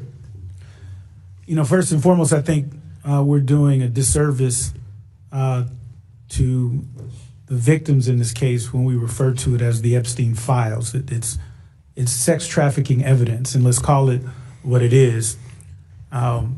And as a prosecutor, we prosecuted these kind of cases when I was DA back home in St. Louis County, and I met with every single victim and victim's family because I wanted them to know that I was here for them, and I thought it was important that we look them in the eye and let them know that we're going to do everything we can to bring them justice and treat them with the dignity and respect that they deserve. And this is no different. That said, I think in DC, what I've learned in my 11 months here is that this DC disease that of staying in this partisan bubble is something that you have to continue to to be aware of so that you don't fall into these same hypocritical traps. And I talked to Jamie Raskin because I just wanted to get some perspective on the law. And when we talk about the legal analysis, first and foremost, you can't read a statute. You learn this in constitutional law first day. You can't read a statute and understand the law. You have to understand how it's interpreted by the courts. And the courts have been clear that if there is negotiations, that does not meet the threshold for criminal contempt. And the examples are clear on that. When Steve Bannon was held in contempt, he did not negotiate, he did not reply, he did nothing. Meadows, when he started to reply, then Trump told him not to, and then he ceased with his communications with this body. And so in this case, I agree 100% with our ranking member. I want to hear from the Clintons. I think the victims we want to hear all the evidence. But what I know as a prosecutor is that we don't start doing depositions before we listen to the evidence. Now, if there's not evidence, okay, then there's other things to consider. But the evidence is here. There is evidence that has been duly voted on to be presented to the American people in a bipartisan manner, and of this evidence, we've received 1%. 1%. I mean, put this in perspective. There's 0%, and then the only thing you can do next is go to 1. That's it. We've got nothing. And now we're going to bring the Clintons in before we even have the evidence. That makes 0 sense, which is close to the 1 that I talked about. And so there's a legal analysis here. There's about what are we doing to ensure that we are doing a real investigation to get these victims the justice that they deserve. And so Ghislaine, whatever her name is, she needs to be brought into this body. And I'm hearing that, oh, well, she's going to plead the fifth. First of all, then let her. But secondly, legally, on most of these questions, she can't plead the fifth. On grounds that she's going to be incriminated, she's already a criminal. So let's bring her in. Let's do those things. Let's bring in every single person. I don't care what they are, Democrat, Republican, and I've said this publicly, and my mother got on me about this. I don't care if my mother is in the Epstein files. We need to see 100% of the Epstein files to ensure that we are doing right by these victims. That border from an incompetent administration and turned it into the strongest border in the history of our country. So we took the worst border in the history of our country, and in a period of 2 months, we turned it into the strongest border in the history of our country. During this time, we've also achieved a 50% drop in the amount of fentanyl coming across the border, and China is working with us very closely on bringing down the number and the amount of fentanyl that's being shipped. You know, fentanyl is very bad when you mix it with certain ingredients, but it also is very important for medicine, for anesthesias, various other things. I want people to understand that. It's not made necessarily for bad. When it's mixed with certain things, it becomes bad.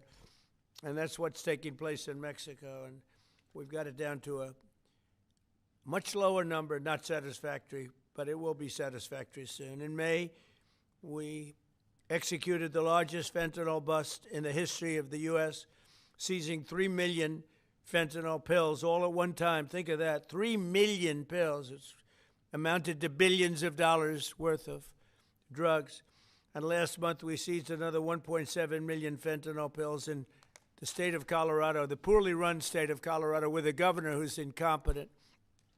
And frankly, with a governor that won't allow our wonderful Tina to come out of a jail, in a high-intensity jail, because she caught people cheating on an election, and they said she was cheating. She wasn't cheating. She went over, she looked at one of the election scams going on. And because she did that, they put her in jail for 9 years. The governor of Colorado is a weak and pathetic man who was run by Tren de Aragua, the criminals from Venezuela, took over sections of Colorado, and he was afraid to do anything. But he puts Tina in jail for 9 years because she caught people cheating. And when she walked over and got involved in it, they said she was cheating. She wasn't cheating. She caught people cheating on the election, 2020, along with a lot of other people that cheated on that election. You'll see that coming out more and more.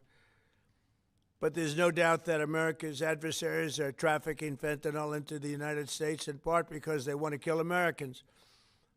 If this were a war, that would be one of the worst wars. I believe they killed, over the last 5 or 6 years, per year, 200 to 300,000 people. You hear about 100,000, which is a lot of people, but the number's much higher than that. That's been proven. And they've destroyed a lot of families, because when they lose a child, or even if their child is heavily addicted, you lose that family. The family will never be the same. That's why today I'm taking one more step to protect Americans from the scourge of deadly fentanyl flooding into our country. With this historic executive order I will sign today, we're formally classifying fentanyl as a weapon of mass destruction, which is what it is. No bomb does what this is doing. 200 to 300,000 people die every year that we know of. So we're formally classifying fentanyl as a weapon of mass destruction. But before I sign the fentanyl order, we will pin these great service members with their medals. And here today are the first 13 warriors who will receive the Mexican Border Defense Medal, which is a big deal. First, I'd like to ask Secretary Hegseth and Chairman Kane to say a few words. I'd like to have Tom Homan come up, please, if you would, say a few words. And I want to thank all of the people, Pam and everybody, Stephen Miller, great Stephen Miller, what a job he's doing, for being here. Thank you both. Appreciate it very much. We have so many great people here. But I do want to ask Tom to say a few words also. So, Pete, why don't you start it off, please? Thank you. Mr. President, thank you. I would echo what you said. This has been a team effort from the beginning. Tom Homan, Terry Cole, Stephen Miller, Pam Bondi, Christy Nome, Customs and Border Patrol, Protection. It has been one team, one mission to get 100% operational control of the southern border. You want to talk about America First, peace through strength and common sense? It all manifests in one basic phrase down there. Border security is national security. And we had the task of 100% control, and because of these men and women back here, we've achieved that. Nobody is crossing the southern border. And I want to give a big shout out to our Northern Command, General Guillot. From day one, our department didn't look at the border this way before you. Joe Biden allowed an invasion of this country. Tens of millions of people, drugs, gangs, violence, and the military jumped to it on day one with our partners. Ultimately, it was incredible Americans. There's 13 up here with us today. They all represent about 2,000 people who've served at the border so far. So 25,000 Americans qualify for this Mexican National Defense Border Medal that we're announcing today. And what's cool about this medal, it was actually first given out in 1918. So we're reviving an old medal that existed, was given to men and women who defended the southern border. We found out about it.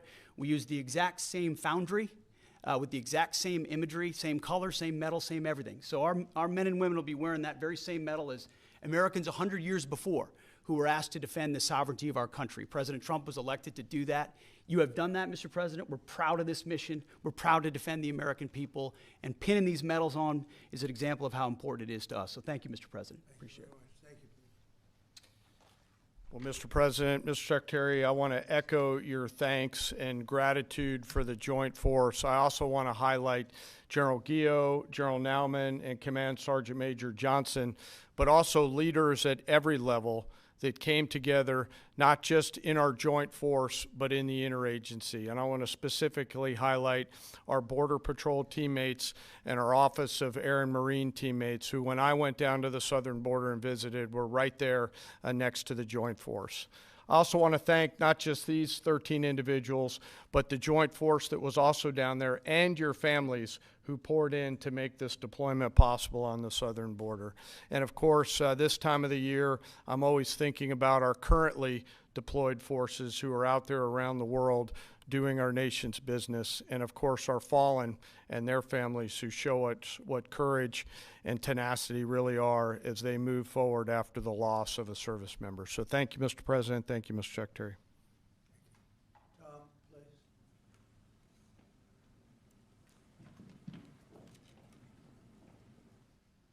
You know, it's always an honor for me to be in the Oval Office with the greatest president of my lifetime.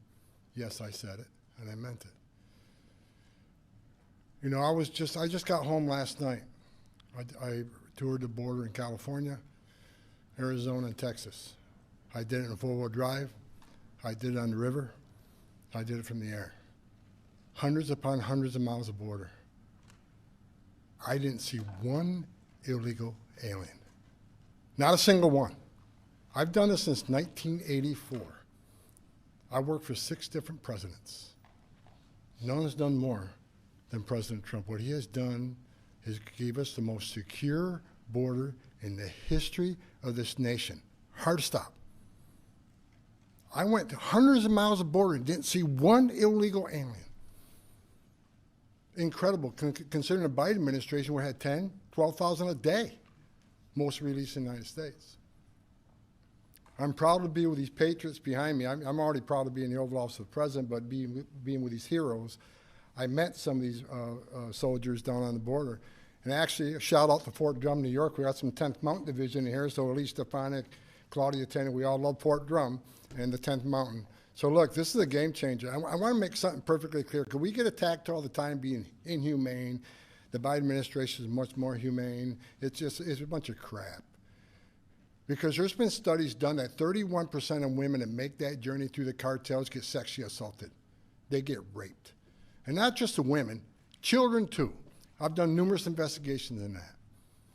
Sex trafficking was at historic highs with that open border.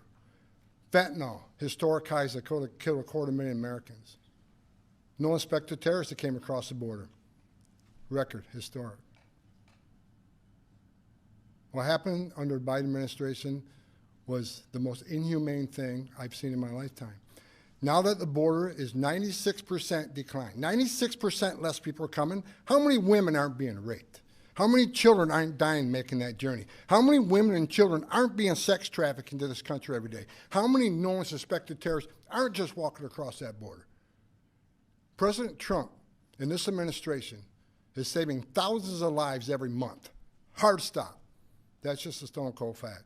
I'm just proud to be a part of this. I work with Steve Miller every day. Steve Miller is one of the most brilliant people I've met in my entire life. President Trump brought together one hell of a team here, and the success proves. We all working together, one team, one fight. We're not done yet. We're going to keep going, and I guarantee you we can continue saving thousands and thousands of lives. Secure border means strong national security. Secure border saves lives. Thank you. Thank you, Tim.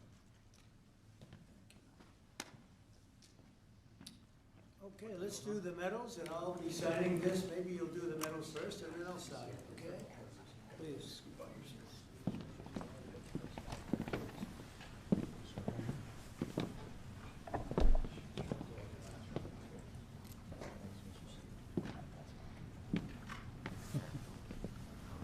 Nice medal. It's not bad.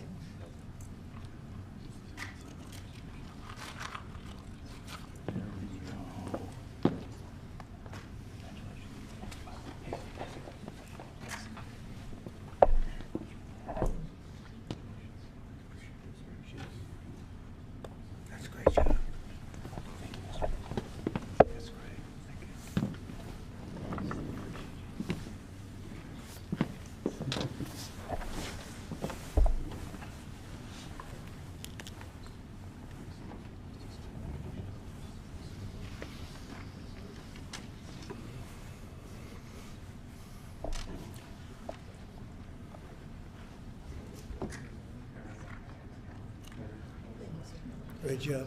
Great job, fellas. Thank you, Mr. President.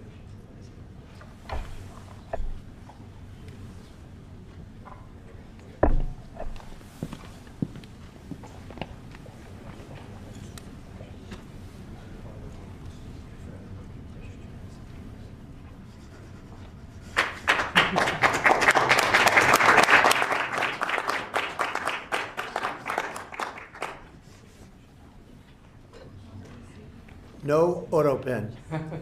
None, ever. We don't like auto pens, right? We don't like auto pens. How about gathering around me, and we'll hold this up. Congratulations, that's an amazing job. Come on around, come on around. Let's take a good picture.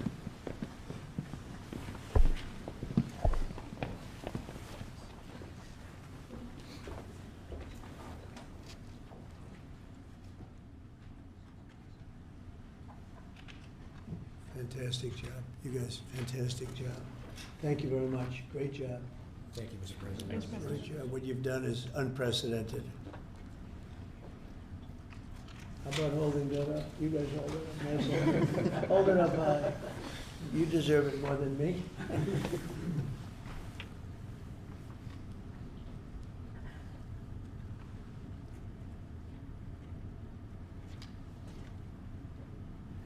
So I'm going to give you another medal, though, that may be more beautiful. I'm not sure it means as much, but it's really good, okay? This is gun medal. This is the one the military loves. So we're going to start, okay? Thank you, Mr. President. Thank you, dear. Here you go. Thank you, Mr. President. Thank you, Mr. President. It's pretty nice. Want to compare it? Let me see, compare it. Let me see how that looks. I don't know. That looks pretty. Making a false statement under oath. You may have seen an article showing that the Department of Justice also withheld documents related to Donald Trump sexually abusing a minor.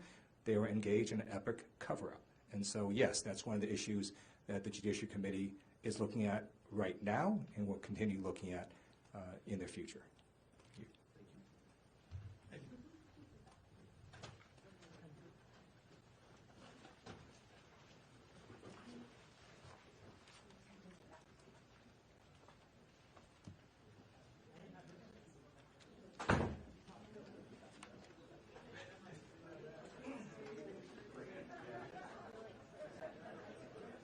With Clerk, DCCC Chair Susan Del Bene, and Assistant Leader Joe Neguse to welcome you to the House Democrats Issues Conference. I especially appreciate being here after Trump's long, rambling, and wholly untruthful State of the Union address.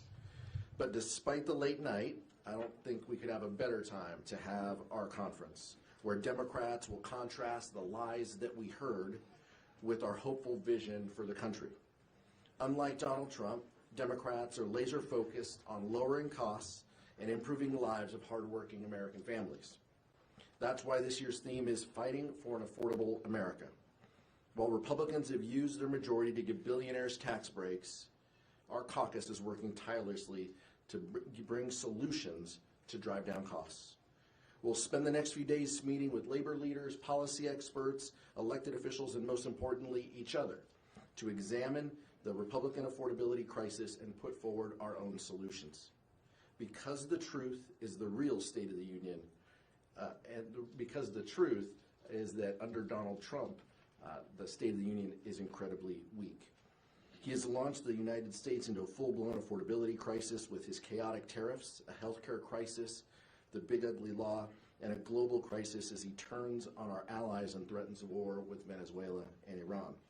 It's no secret that Americans are worse off today than they were a year ago. But don't take our word for it. A recent CNN poll said that 70% of Americans say Trump isn't paying attention to their priorities. But instead of listening to the people that elected him, he's doubling down on his unpopular, harmful, and costly policies. Democrats have already used the few tools that we have in the minority to try to undo some of his damage, including releasing the Epstein files, restoring federal worker bargaining rights, and extending the Affordable Care Act tax credits. If this is what we can do in the minority, just think what we can do in the majority. Donald Trump's address showed why it's critical that Democrats take back the House and make Hakeem Jeffries the next speaker. And the work that we do this week will help make that a reality. Vice Chair Ted Lieu. Thank you, Chairman Aguilar. It is an honor to work with Chairman Aguilar in putting on this issues conference. We have a cost of living emergency in America. The affordability crisis is crushing the hopes and dreams of the American people. And what was Donald Trump's response? He mocked Americans in the term affordability. He was mocking people who are experiencing monthly bills that were far too high, grocery prices that were increasing. The American people were drowning in debt, and Donald Trump didn't want to talk about it. Democrats are going to talk about it this entire issues conference. We are laser focused on the affordability crisis and how to tackle it. And the parts of the speech that Donald Trump did talk about prices, he just flat out lied. Inflation is actually not going down. The last inflation report showed that core CPI accelerated from December to January. Another inflation report on PCE, which is the Federal Reserve's preferred inflation gauge, showed that it increased above expectations to 3%.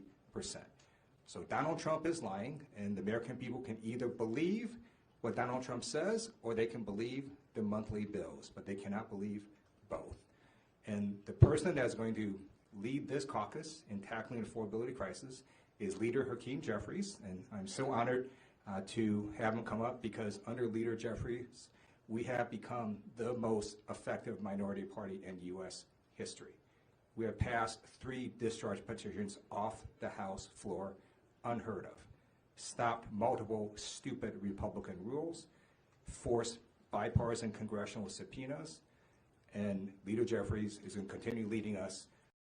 We had a very good conversation 1 hour ago with the European leaders, many of them involving the war with Russia and Ukraine. We had a long discussion, and things are seemingly going well, but we've been saying that for a long time, and it's a difficult one.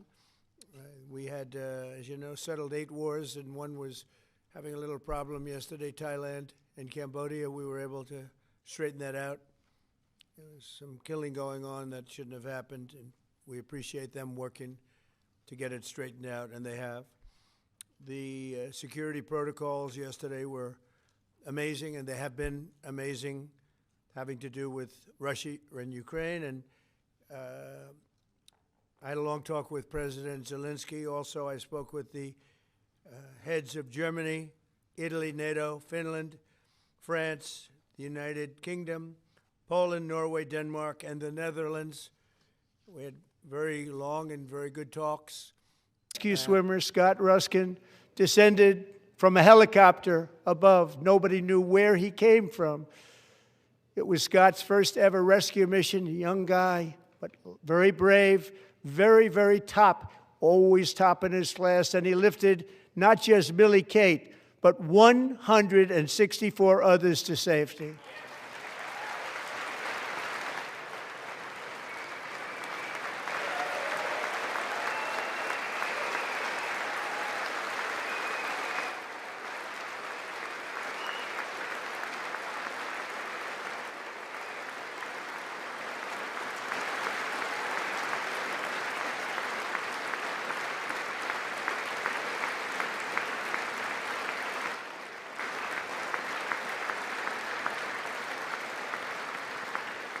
People watched Scott from a distance, and they couldn't believe what they were seeing. The winds were blowing, the rain was pouring, everything was going, and that rapid water, nobody's ever seen anything like it. They said, wow, that's something.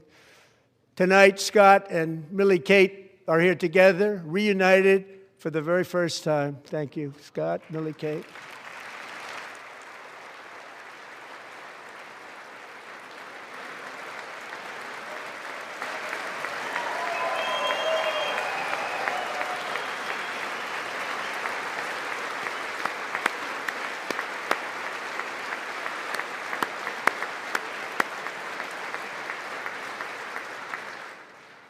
And Petty Officer Ruskin, I'm pleased to inform you that I am now awarding you the Legion of Merit for extraordinary heroism, which is what it was, extraordinary heroism. Thank you.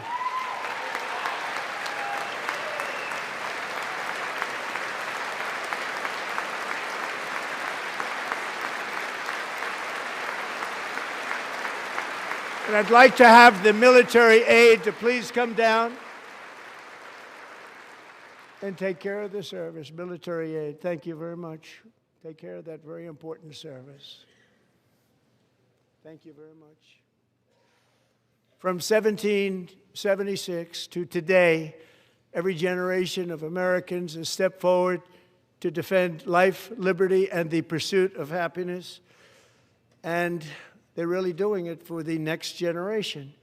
But now it's our turn. Together we're building a nation where every child has the chance to reach higher and go further, where government answers to the people, not the powerful, and where the interests of hardworking American citizens are always our first and ultimate concern. That is the debt we owe to the heroes who came before us, and that is the promise we must keep to America for our 250th.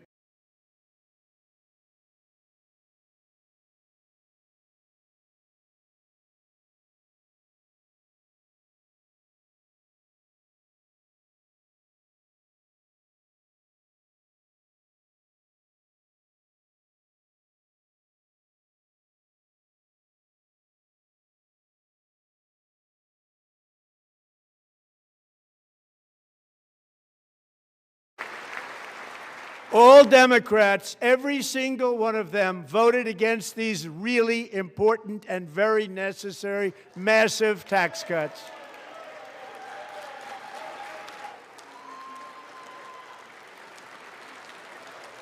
They wanted large-scale tax increases to hurt the people instead. But we held strong, and with the great, big, beautiful bill, we gave you no tax on tips, no tax on overtime, and no tax on Social Security for our great seniors.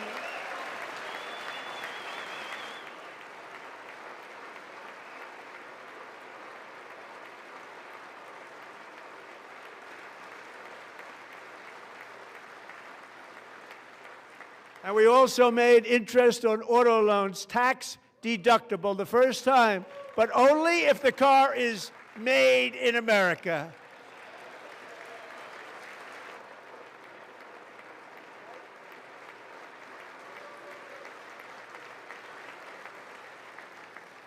Recently in Pennsylvania, I met Megan Hemhauser, a devoted mom who's homeschools her children, beautiful, 2 children, during the day while waiting tables at night as her husband works overtime operating very heavy equipment.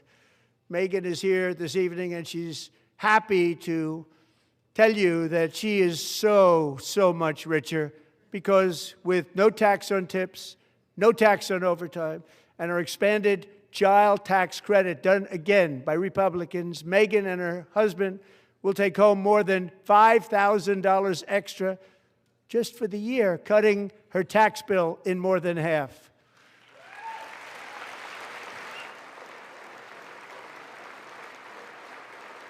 Megan, please stand up. We're fighting for you, Megan.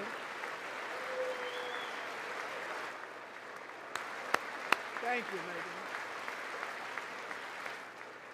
Thank you, Megan. We're fighting for you, Megan. Under our bill, parents like Megan can also activate their children's brand new Trump accounts. And I didn't name it. I did not name it. I did not name that.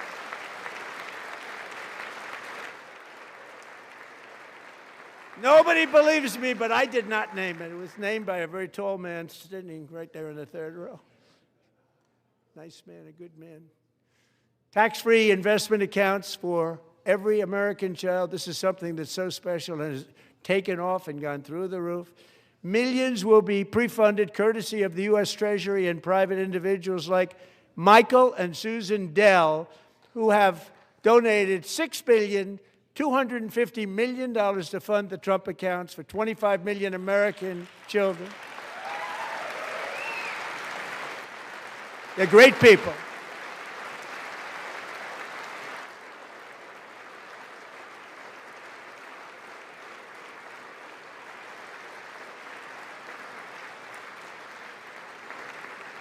You know, I asked Michael Dell, how do you make all that money? He said, well, I just sat on my dorm in school, and I made computers, and I'd sell them to people, and I just kept selling and selling and selling, and pretty amazing story. That's called the American dream. He sold a lot of computers, a lot of those laptops, so I congratulate him on that, but I really thank him and Susan, as well as others like Brad Gerstner, a very Tremendous guy. He was behind it right from the beginning. Brad Gerstner. Thank you, Brad.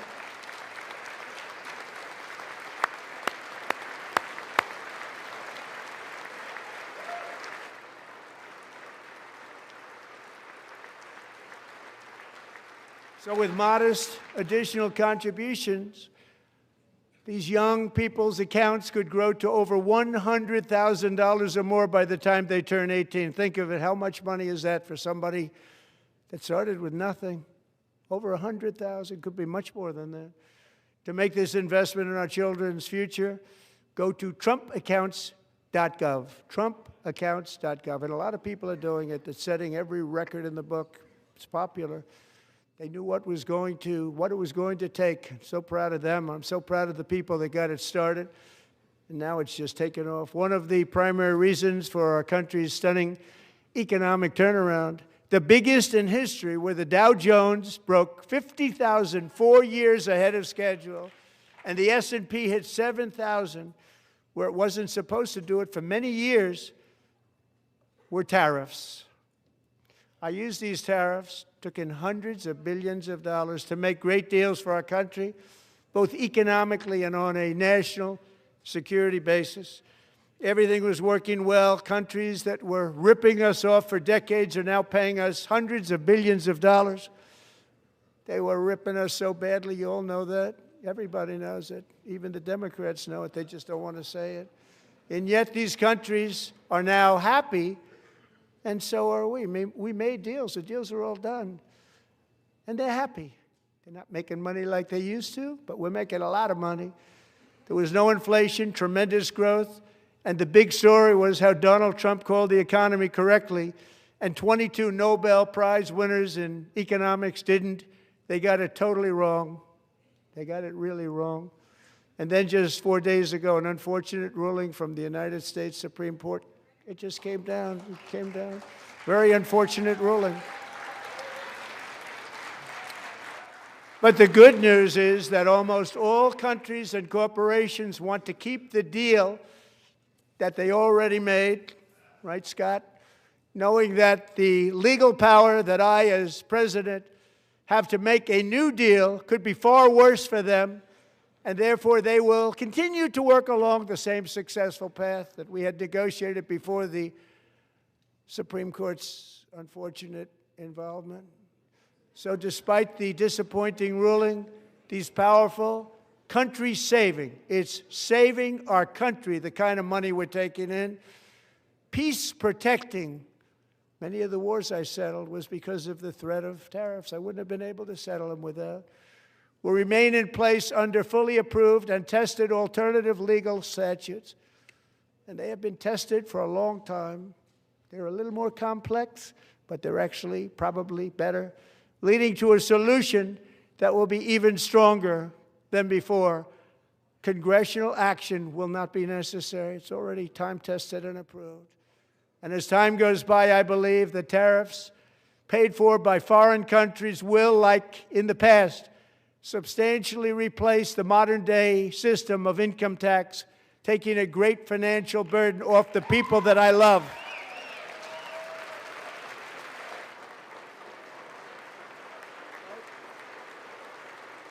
Right?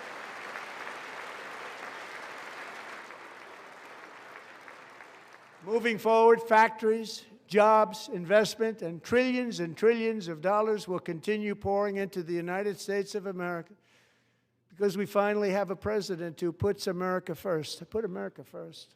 I love America.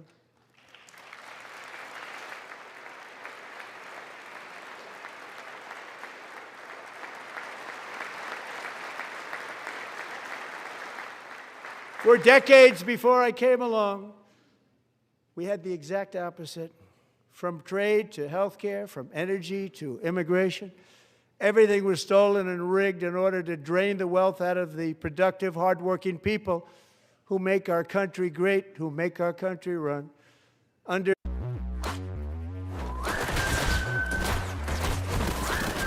Dance for me. Dance.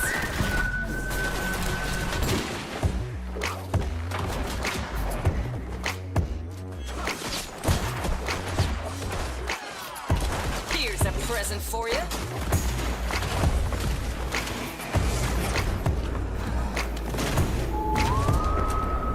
I'm gonna make you an offer you can't refuse. Die.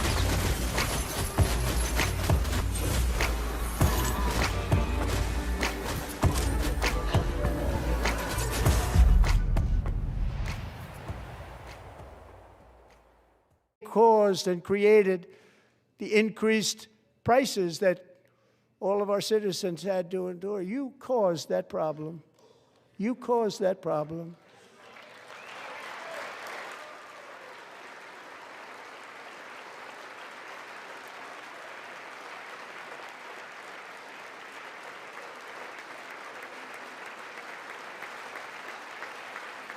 They knew their statements were a lie. They knew it.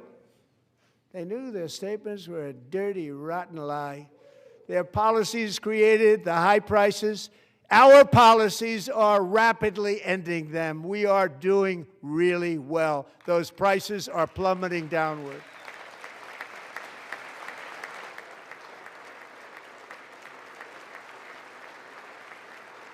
The price of eggs is down 60%.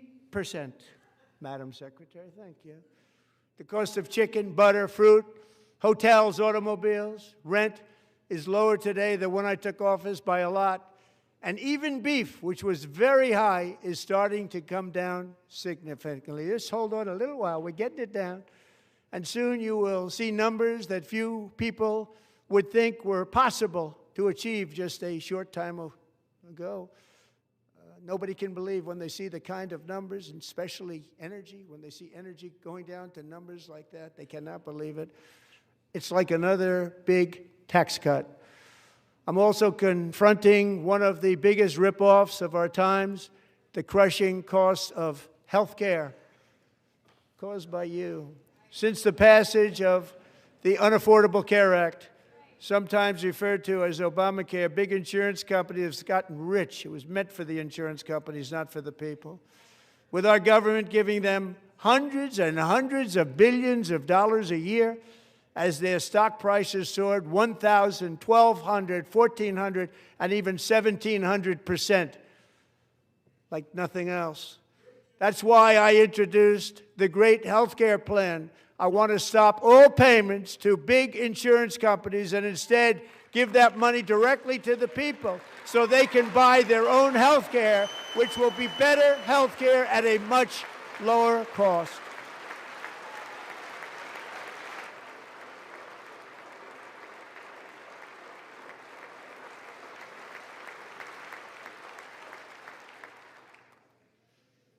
In addition, my plan requires maximum price transparency. That's a big deal.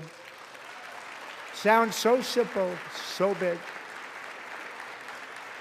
And I did that in my first term, and the Democrats immediately terminated it with full knowledge that they were doing a very bad thing for the people. Costs were going to go way up, and that's what happened, and now I'm bringing them way down on health care and everything else. I'm also ending the wildly inflated cost of prescription drugs like has never happened before.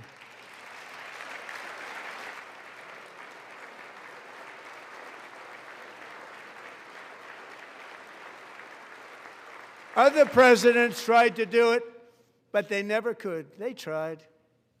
Most didn't try, actually.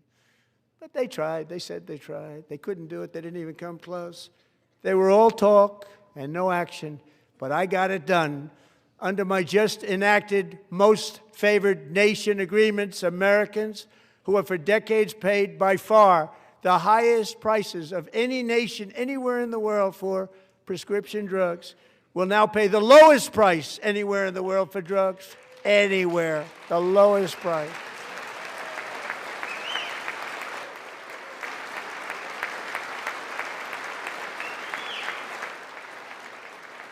So in my first year of the second term, should be my third term, but strange things happen.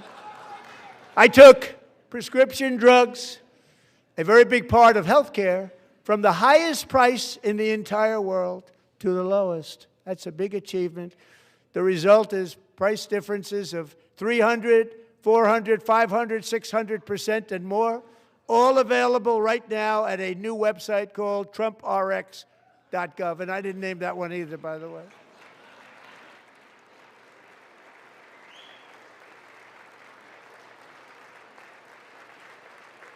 And here tonight is the very first customer ever to get that big discount, and it is big, Catherine Rayner.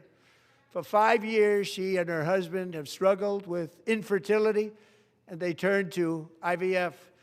One drug has been costing Catherine $4,000 to purchase, but a few weeks ago, she logged onto the TrumpRx website and got that same drug that cost $4,000, got it for under $500. A reduction of much more, actually, than $3,500. Catherine, we are all praying for you, and you're going to be a great mom.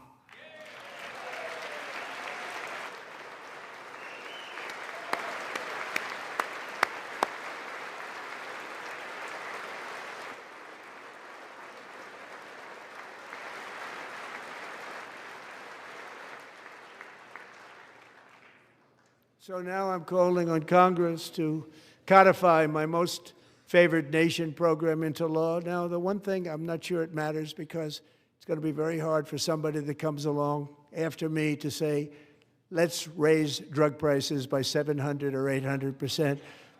But John and Mike, if you don't mind, codify it anyway. They may do it. Codify it anyway. Thank you. Many Americans are also concerned that energy demand from AI data centers could unfairly drive up their electric utility bills. Tonight, I'm pleased to announce that I have negotiated the new Ratepayer Protection Pledge. You know what that is? We're telling the major tech companies that they have the obligation to provide for their own power needs. They can build their own power plants as part of their factory so that no one's prices will go up. And in many cases, prices of electricity will go down for the community and very substantially down. This is a unique strategy never used in this country before. We have an old grid. It could never handle the kind of numbers, the amount of electricity that's needed. So I'm telling them they can build their own plant. They're going to produce their own electricity. It will ensure the company's ability to get electricity while at the same time lowering prices of electricity for you, and could be very substantial for all of you cities and towns. You're going to see some good things happen over the next number of years. Another pillar of the American dream that has been under attack is home ownership.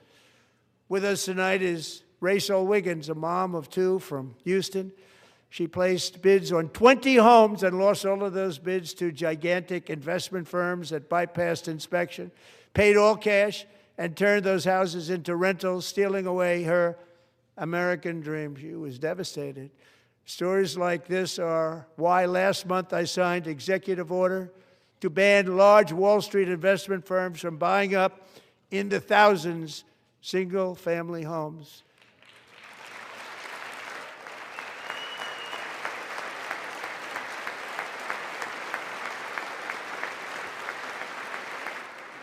And now I'm asking Congress to make that ban permanent because homes for people really.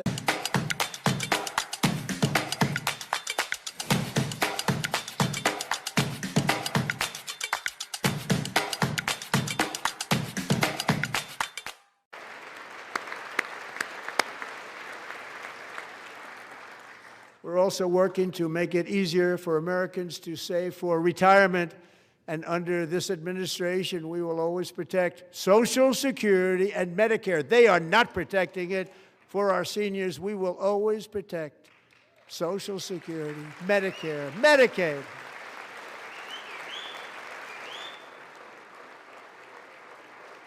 Since I took office, the typical 401k balance is up by at least $30,000. It's a lot of money. We have millions and millions of people, because the stock market has done so well, setting all those records, your 401ks are way up. Yet half of all of working Americans still do not have access to a retirement plan with matching contributions from an employer. To remedy this gross disparity, I'm announcing that next year my administration will give these often forgotten American workers, great people, the people that built our country, access to the same type of retirement plan offered to every federal worker. We will match your contribution with up to $1,000 each year. As we ensure that all Americans can profit from a rising stock market, let's also ensure that members of Congress cannot corruptly profit from using insider information.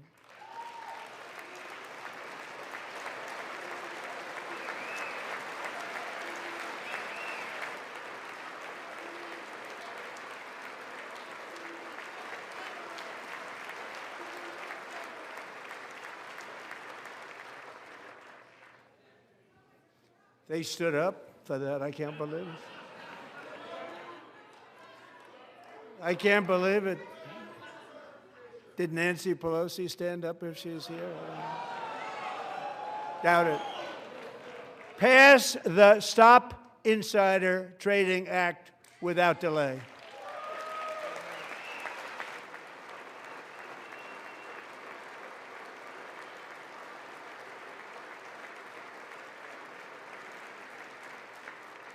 I wasn't sure if anybody even on this side was going to applaud for that. I'm very impressed. Thank you. I'm very impressed. But when it comes to the corruption that is plundering, it's plundering America.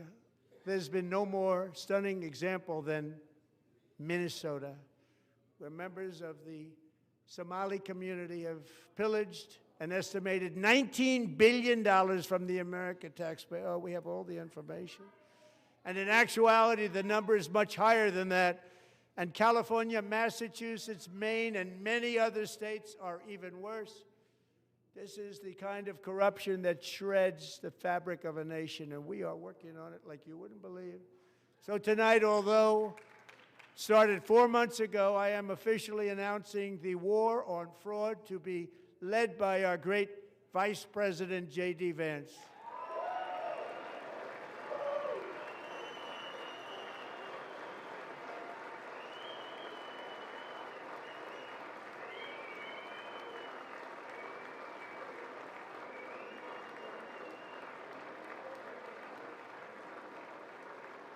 He'll get it done. If we're able to find enough of that fraud, we will actually have a balanced budget overnight. It'll go very quickly. That's the kind of money you're talking about. We'll balance our budget. The Somali pirates who ransacked Minnesota remind us that there are large parts of the world where corruption and lawlessness are the norm, not the exception. Importing these cultures through unrestricted immigration and open borders brings those problems right here to the USA. And it is the American people who pay the price in higher medical bills, car insurance rates, rent, taxes, and perhaps most importantly, crime. We will take care of this problem. We're going to take care of this problem. We are not playing games. Delilah.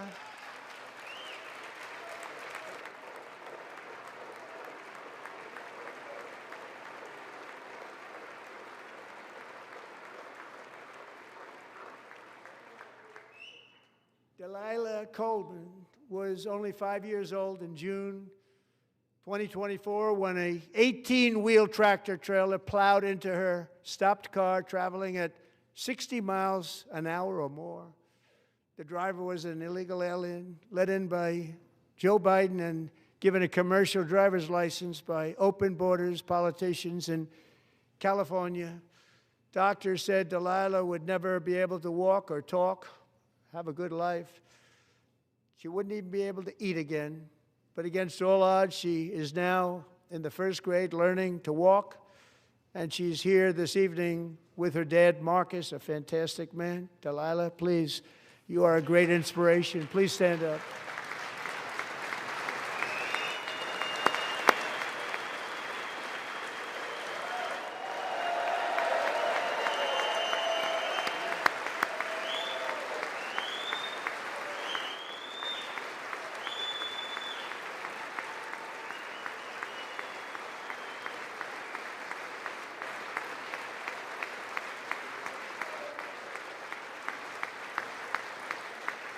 Let's go! Thank you, Delilah. Many, if not most, illegal aliens do not speak English and cannot read even the most basic road signs as to direction, speed, danger, or location.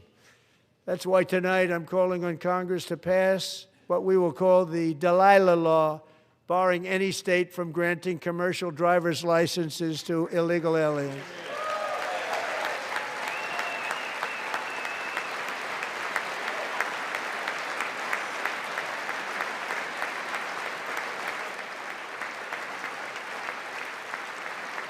And yesterday, as you probably saw at the White House, I hosted a ceremony with Americans who lost their treasured loved ones to the scourge of illegal immigration. People came into our country, how we allowed this to happen with our open borders.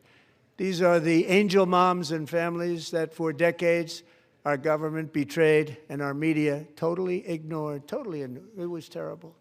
Hard to believe, actually. In 2023, a 16-year-old high school cheerleader named Elizabeth Medina was supposed to perform in her town's Christmas parade, but she never arrived. Her mother, Jacqueline, went home to look for her, and she found her lying dead in a bathtub, bleeding profusely after being stabbed 25 times. Elizabeth's killer was a previously arrested illegal alien who had broken in and brutally extinguished the brightest light in her family's life, violently and viciously. Her heartbroken mother is in the gallery to remind everyone in this chamber exactly why we are deporting illegal alien criminals to our country at record numbers, and we're getting them the hell out of here fast. We don't want them.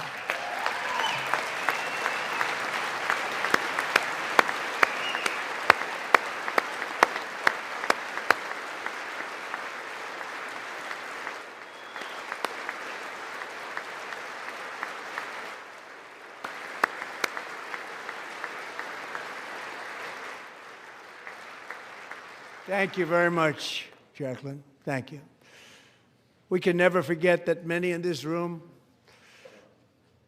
not only allowed the border invasion to happen before I got involved, but indeed they would do it all over again if they ever had the chance. If they ever got elected, they would open up those borders to some of the worst criminals anywhere in the world.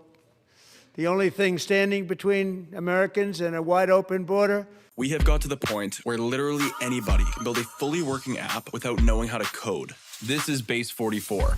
This is a first look at the current industry-leading AI app builder, and you wouldn't believe the kind of apps that people are creating. Smart nutrition apps, inventory trackers, onboarding tools, you name it. And if the only thing stopping me from making the app is the idea, then why not build an app that gives me endless app ideas? So let's make it. Pro tip, I draft the full app spec in ChatGPT, and then I drop the prompt directly into Base 44. It gives me super detailed structure. And here it is. Everything I laid out in detail as it goes. This is pretty awesome, but I want to make it playful. So I'm going to add a swipe left and swipe right interface. The same usability we all know. Now I'm going to add one more feature. So every idea that I favorite will turn into a kickoff prompt to start building the app itself. And that's it. Just come up with your idea, any idea, and Base 44 will do the rest. So go to Base 44 and create apps with your name on it. Of the United States, and also for helping people clean up their snow. We have no money because of the Democrats, and it would be nice. We'd love to give you a hand at cleaning it up, but you gave no money. Nobody's getting paid. It's a shame. So you have to think about it. We have, in case you didn't know, a pretty large snowstorm out there. One of the great things about the State of the Union is how it gives Americans the chance to see clearly what their representatives really believe. So tonight I'm inviting every legislator to join with my administration in reaffirming a fundamental principle. If you agree with this statement, then stand up and show your support. The first duty of the American government is to protect American citizens, not illegal aliens.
Isn't that a shame? You should be ashamed of yourself not standing up.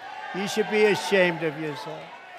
That is why I'm also asking you to end deadly sanctuary cities that protect the criminals and enact serious penalties for public officials who block the removal of criminal aliens. In many cases, drug lords, murderers all over our country, they're blocking the removal of these people out of our country, and you should be ashamed of yourself.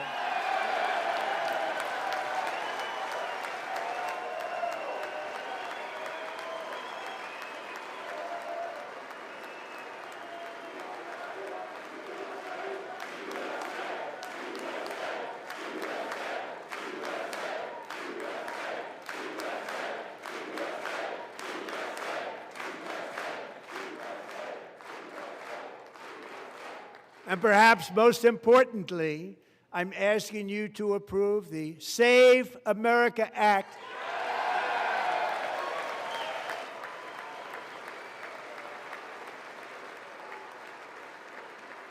To stop illegal aliens and others who are unpermitted persons from voting in our sacred American elections. The cheating is rampant in our elections. It's rampant. It's very simple. All voters must show voter ID.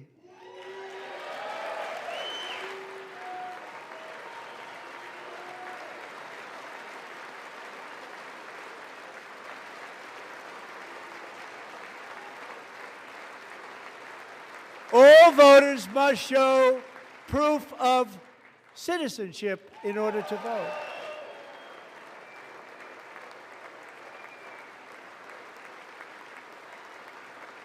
And no more crooked mail-in ballots except for illness, disability, military, or travel. None. And this should be an easy one. And by the way, it's polling at 89%, including Democrats. 89%.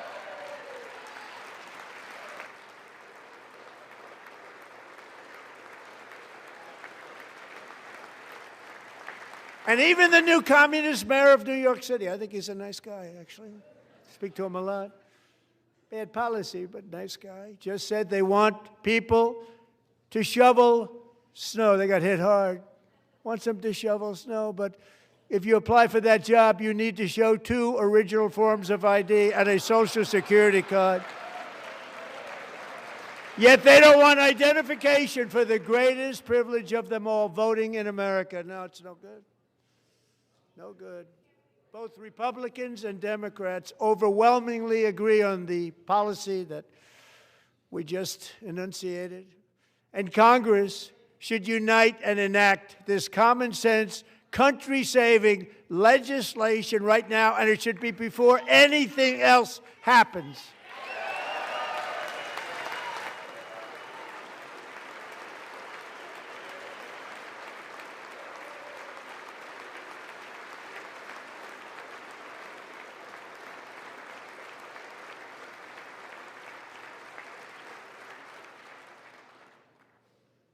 The reason they don't want to do it, why would anybody not want voter ID? One reason, because they want to cheat. There's only one reason. They make up all excuses. They say it's racist. They come up with things, you almost say, what imagination they have.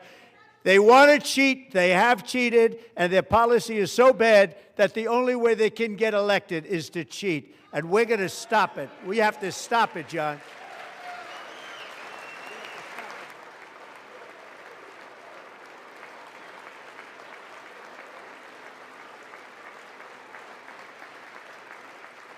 And here is one more opportunity to show common sense in government.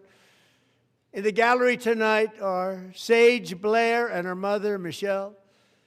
In 2021, Sage was 14 when school officials in Virginia sought to socially transition her to a new gender, treating her as a boy and hiding it from her parents. Hard to believe, isn't it? Before long, a confused Sage ran away from home after she was found in a horrific situation in Maryland A left-wing judge refused to return Sage to her parents because they did not immediately state that their daughter was their son. Sage was thrown